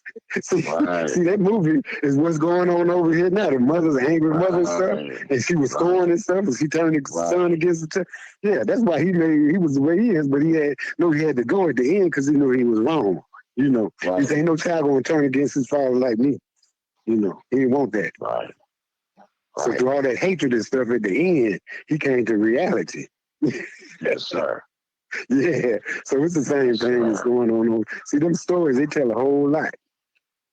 Even in that story there, they were talking about he's the Pharaoh, and those are the Israelites that's fleeing from the Pharaoh. I said, man, I'll be doggone. I said, man, all this stuff in the Bible. I said, man, we the ones that get outside the law because we was giving the people, our slavery was different. And Africans enslave you. They might enslave you for a month, but they send you back to your family. But they had no idea that we was going to be treated the way we were treated when they brought us over here. So when they tried to get us back, it was too late, you see. Right. So Africa, we the first ones to fall from the law. Okay, that's why Egypt failed. Rome failed. All of them failed. You should have never been messing with them in the first place. Yeah. Well, Africa, we the first ones to get outside the law. That's what I'm saying. We had the law, but we the first ones to get outside of it. And they show you in Shaka Zulu how you get outside the law, because the woman turned you against and put the anger and hate in you. You see? Yeah. See, so that's why to build a strong nation, it start with the mother, not the father. Because she the first teacher, the seeds she planting to the child. Those are seeds you got to be, you might be her skin and the father's physical seed, but the spiritual seed that they planted, especially the mother, she the key. So you got to change the way she thinks. Right, back to the natural. Right. And like I said earlier, then her daughters will stop shaking their behinds and start shaking their minds. They know who they are. And you just can't come and talk to them and get in between their legs and stuff, because no, you can't crack this. This is sacred. She respect herself. And she'll make you earn it, because when it comes to sex and choosing mates, this is up to the woman. She got that authority over the man. It's not your rap game and your looks and your money. If she don't want you, they don't want you. She judges you by how many women you got. Because that's a man's strength. That's your energy. Because just look at it. If you got 7 wives, and each one of them teach different subjects, all your kids be smart as hell when they leave home. We school our own children. That's what it's supposed to really be. That is exactly to no university. Yeah, because the oldest university is Timbuktu. And that's why they named all these other universities after the universe, because we know all of the universe, we know all the knowledge. Yes. You see, that's why they came to us. Europe, China, everybody came to us. Everybody had to come to Africa to learn, period. To learn, right. There was no getting around it. So now we the chosen people to wake up everybody on the planet and reconnect back to Africa. It's so necessary. Right, it's necessary. We got to reconnect back to the motherland, because the vibration of Africa is called, they never have earthquakes, because Africa is the only one that's still, the continent is still connected to the core of the earth, because that's where the earth started, from the core. From the core. Remember Pangaea, it broke up, but Africa is still stuck to the core of the earth. The rest of it is floating. Right. You see? Oh, yeah. Because the earth was a big ball of gas at first. Then it turned into the solid, and then evolution took over. Just like a star is born, the earth was going the same way. Off the feminine. Off the feminine. Compression, off the feminine, feminine energy. Has to be the feminine. And that's why our ancestors drew you. Yeah. Right. That's why the pyramids and all did off cosmic energy. Yeah, right. Mm-hmm. Yes, sir. I'm not gonna hold you. I know you gotta go to work. Yeah. Family. Man, I enjoyed this. It was an honor. We can rap anytime. Yeah, right. Yes, sir. Rap anytime. You know, I'm always open for this. Like I said, I was just sitting out here in the backyard, you know, just looking around and studying the nature. You know. Yes, sir. I'm in that zone and I stay in it. You know, I'm hardwired to it, just like you are. You know. Yes, sir. So we got to stay on our path and stuff and keep getting that knowledge. See, the more knowledge you get, the more powerful you get. Yes, sir. See, the man can't go outside his knowledge. So when we come with the truth, they're going to try to lie, but they're going to run out of lies because you can't explain the lie and they're going to get confused. So what you're going to do is mess with their frequency. You see? That's right. They say lower frequency against our high frequency. Yes, so you're going to mess up their network. Absolutely. Once they get to a point where they can't explain nothing, then that's when they want to, well, I got to go. I'm going to leave you alone. I don't want to talk about this no more, you know, because can't go no further. He's caught in that circle. I don't care how much knowledge you got, how many degrees you got. Because one thing you can't explain, you can go to truth, get no common sense. Sometimes you got to get it the hard way. So that's why the truth is in the hood. You got to come from the bottom to the top, not from the top to the bottom. Yes, sir. Yeah, absolutely right. Yeah. Mm-hmm. And what's your name again? Everybody calls me Brother Hallah. Brother Hallah. Like, I'm going to holler at you. Yeah, Brother Hallah. Yeah, okay. That's good. Sir. Glad to see you back. Yes. I've been here, man. I've been here. Oh, man. Man, I've been here the whole time, man. I feel like a dirty old man. I feel like a dirty old man who lives next door to a bunch of women and they don't have no blinds on their window.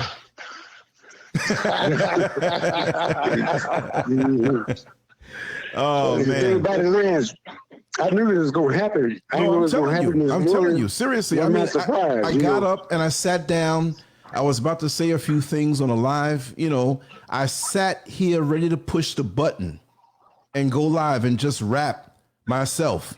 Mm-hmm. And Brother Hallah rung the phone. I mean, I had the phone in my hand. I was about to hit the button.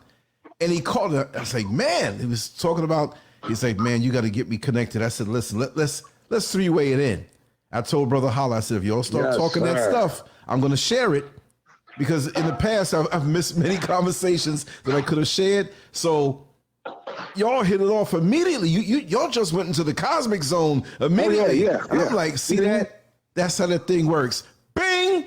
Listen to this again. And you'll see from the beginning, no music. I just went right into it. And look at us, 2 hours and 50-something minutes later, jam-packed. Really? That's how long it don't seem like it. Yeah. Like we got some stuff later on. We got some stuff. I'm gonna do some stuff in a little while. Like I said, all day, every day. Let's just make it all day, every day. That's what we're gonna do. But this was definitely destiny. And like I said, before y'all go, I want to say on Melanin Envy, we have every country in the motherland up there with its own forum. Now, I know it's going to be very slow to populate. Folks not just going to run there, but I'm setting up shop. We have every state in the United States with its own forum. Wherever you live in the United States, every state's covered. Go there if you're in Melanin Envy. Say, hey, this is who I am. Reach out to me. You just don't look at it. You know, say something. Share some news clips on a local level. Each state has different cities in it. Well, as you represent your city, I'll make a sub-forum for that city. You understand? Mm-hmm. And each city, each county, whatever it is. The same thing, say, for example, with the Ghana Forum in Africa, we'll make one for Accra, Kumasi, Elmina. We'll make it grow as it's needed, but I'm starting that out now. Maybe 2 or 3 years from now, to be fully populated, people sharing information. I do things in the long haul. It's not like a short thing for me. So I'm going to have every country represented, every single country. So I want to say it ahead of time. When you see me put Russia in there and Europe and Switzerland, it's not because I'm trying to encompass people that don't look like us. It's only because we are everywhere.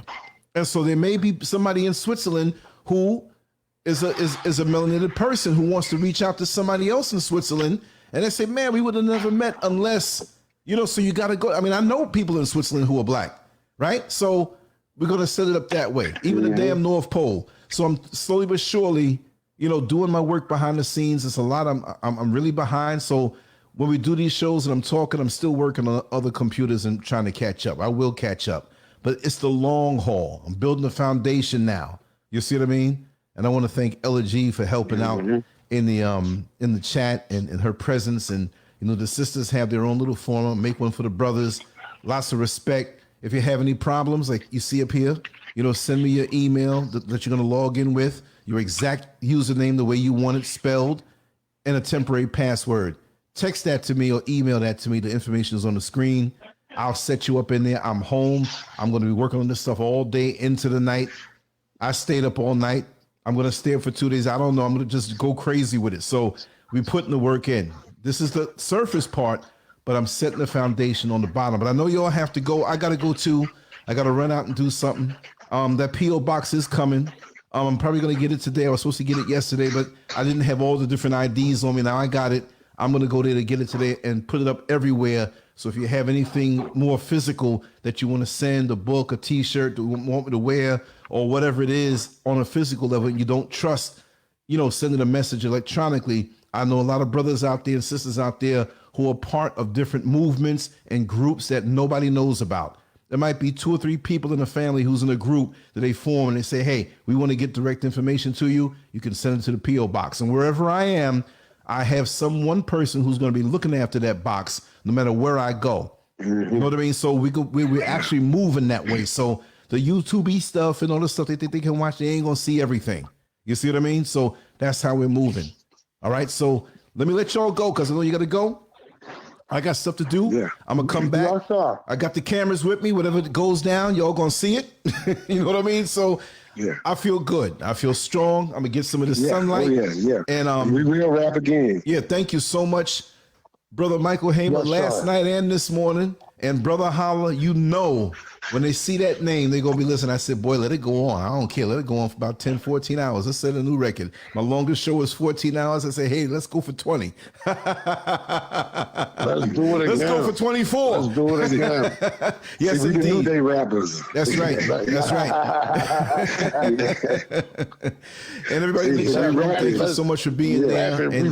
We just rapped the taste for 2 hours. That's right. That's right. And it's preserved now. It's going to go out in the world and plant seeds in people's heads in a good way.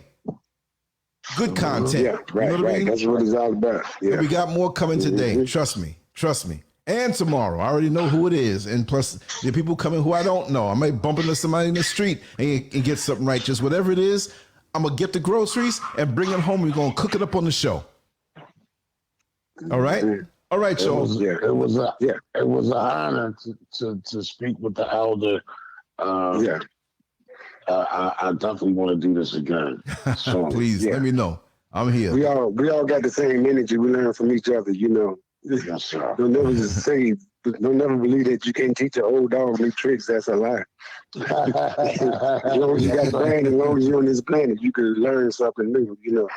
Yes, learn from everybody, you know. Like you say, you can't one man know everything, but as long as you know what you're talking about, that's all that matters. You know, you can back it up with facts. Yes. But y'all made my day and everything. You know, I was just sitting there, so this not no coincidence. I knew it was gonna happen. When it did happen, I wasn't, you know, surprised about it or nothing, you know, because I network all of the time. And I ask, you know, the universe to send people to me, you know.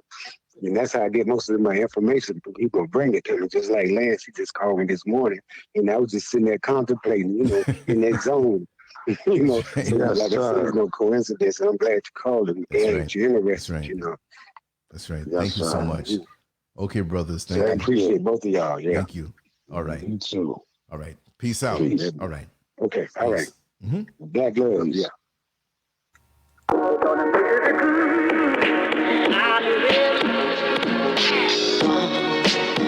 My Lord is I lost my love. They're gonna move to the groove.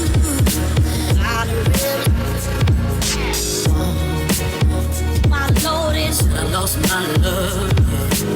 They're gonna move to the groove.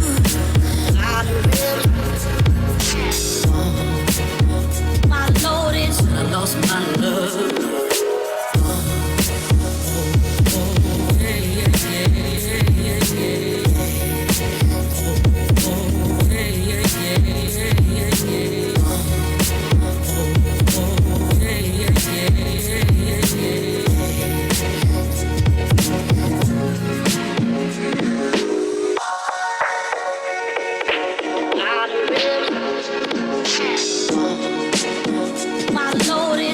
lost my love.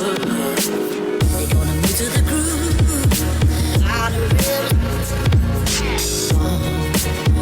I noticed that I lost my love. They gonna move to the groove.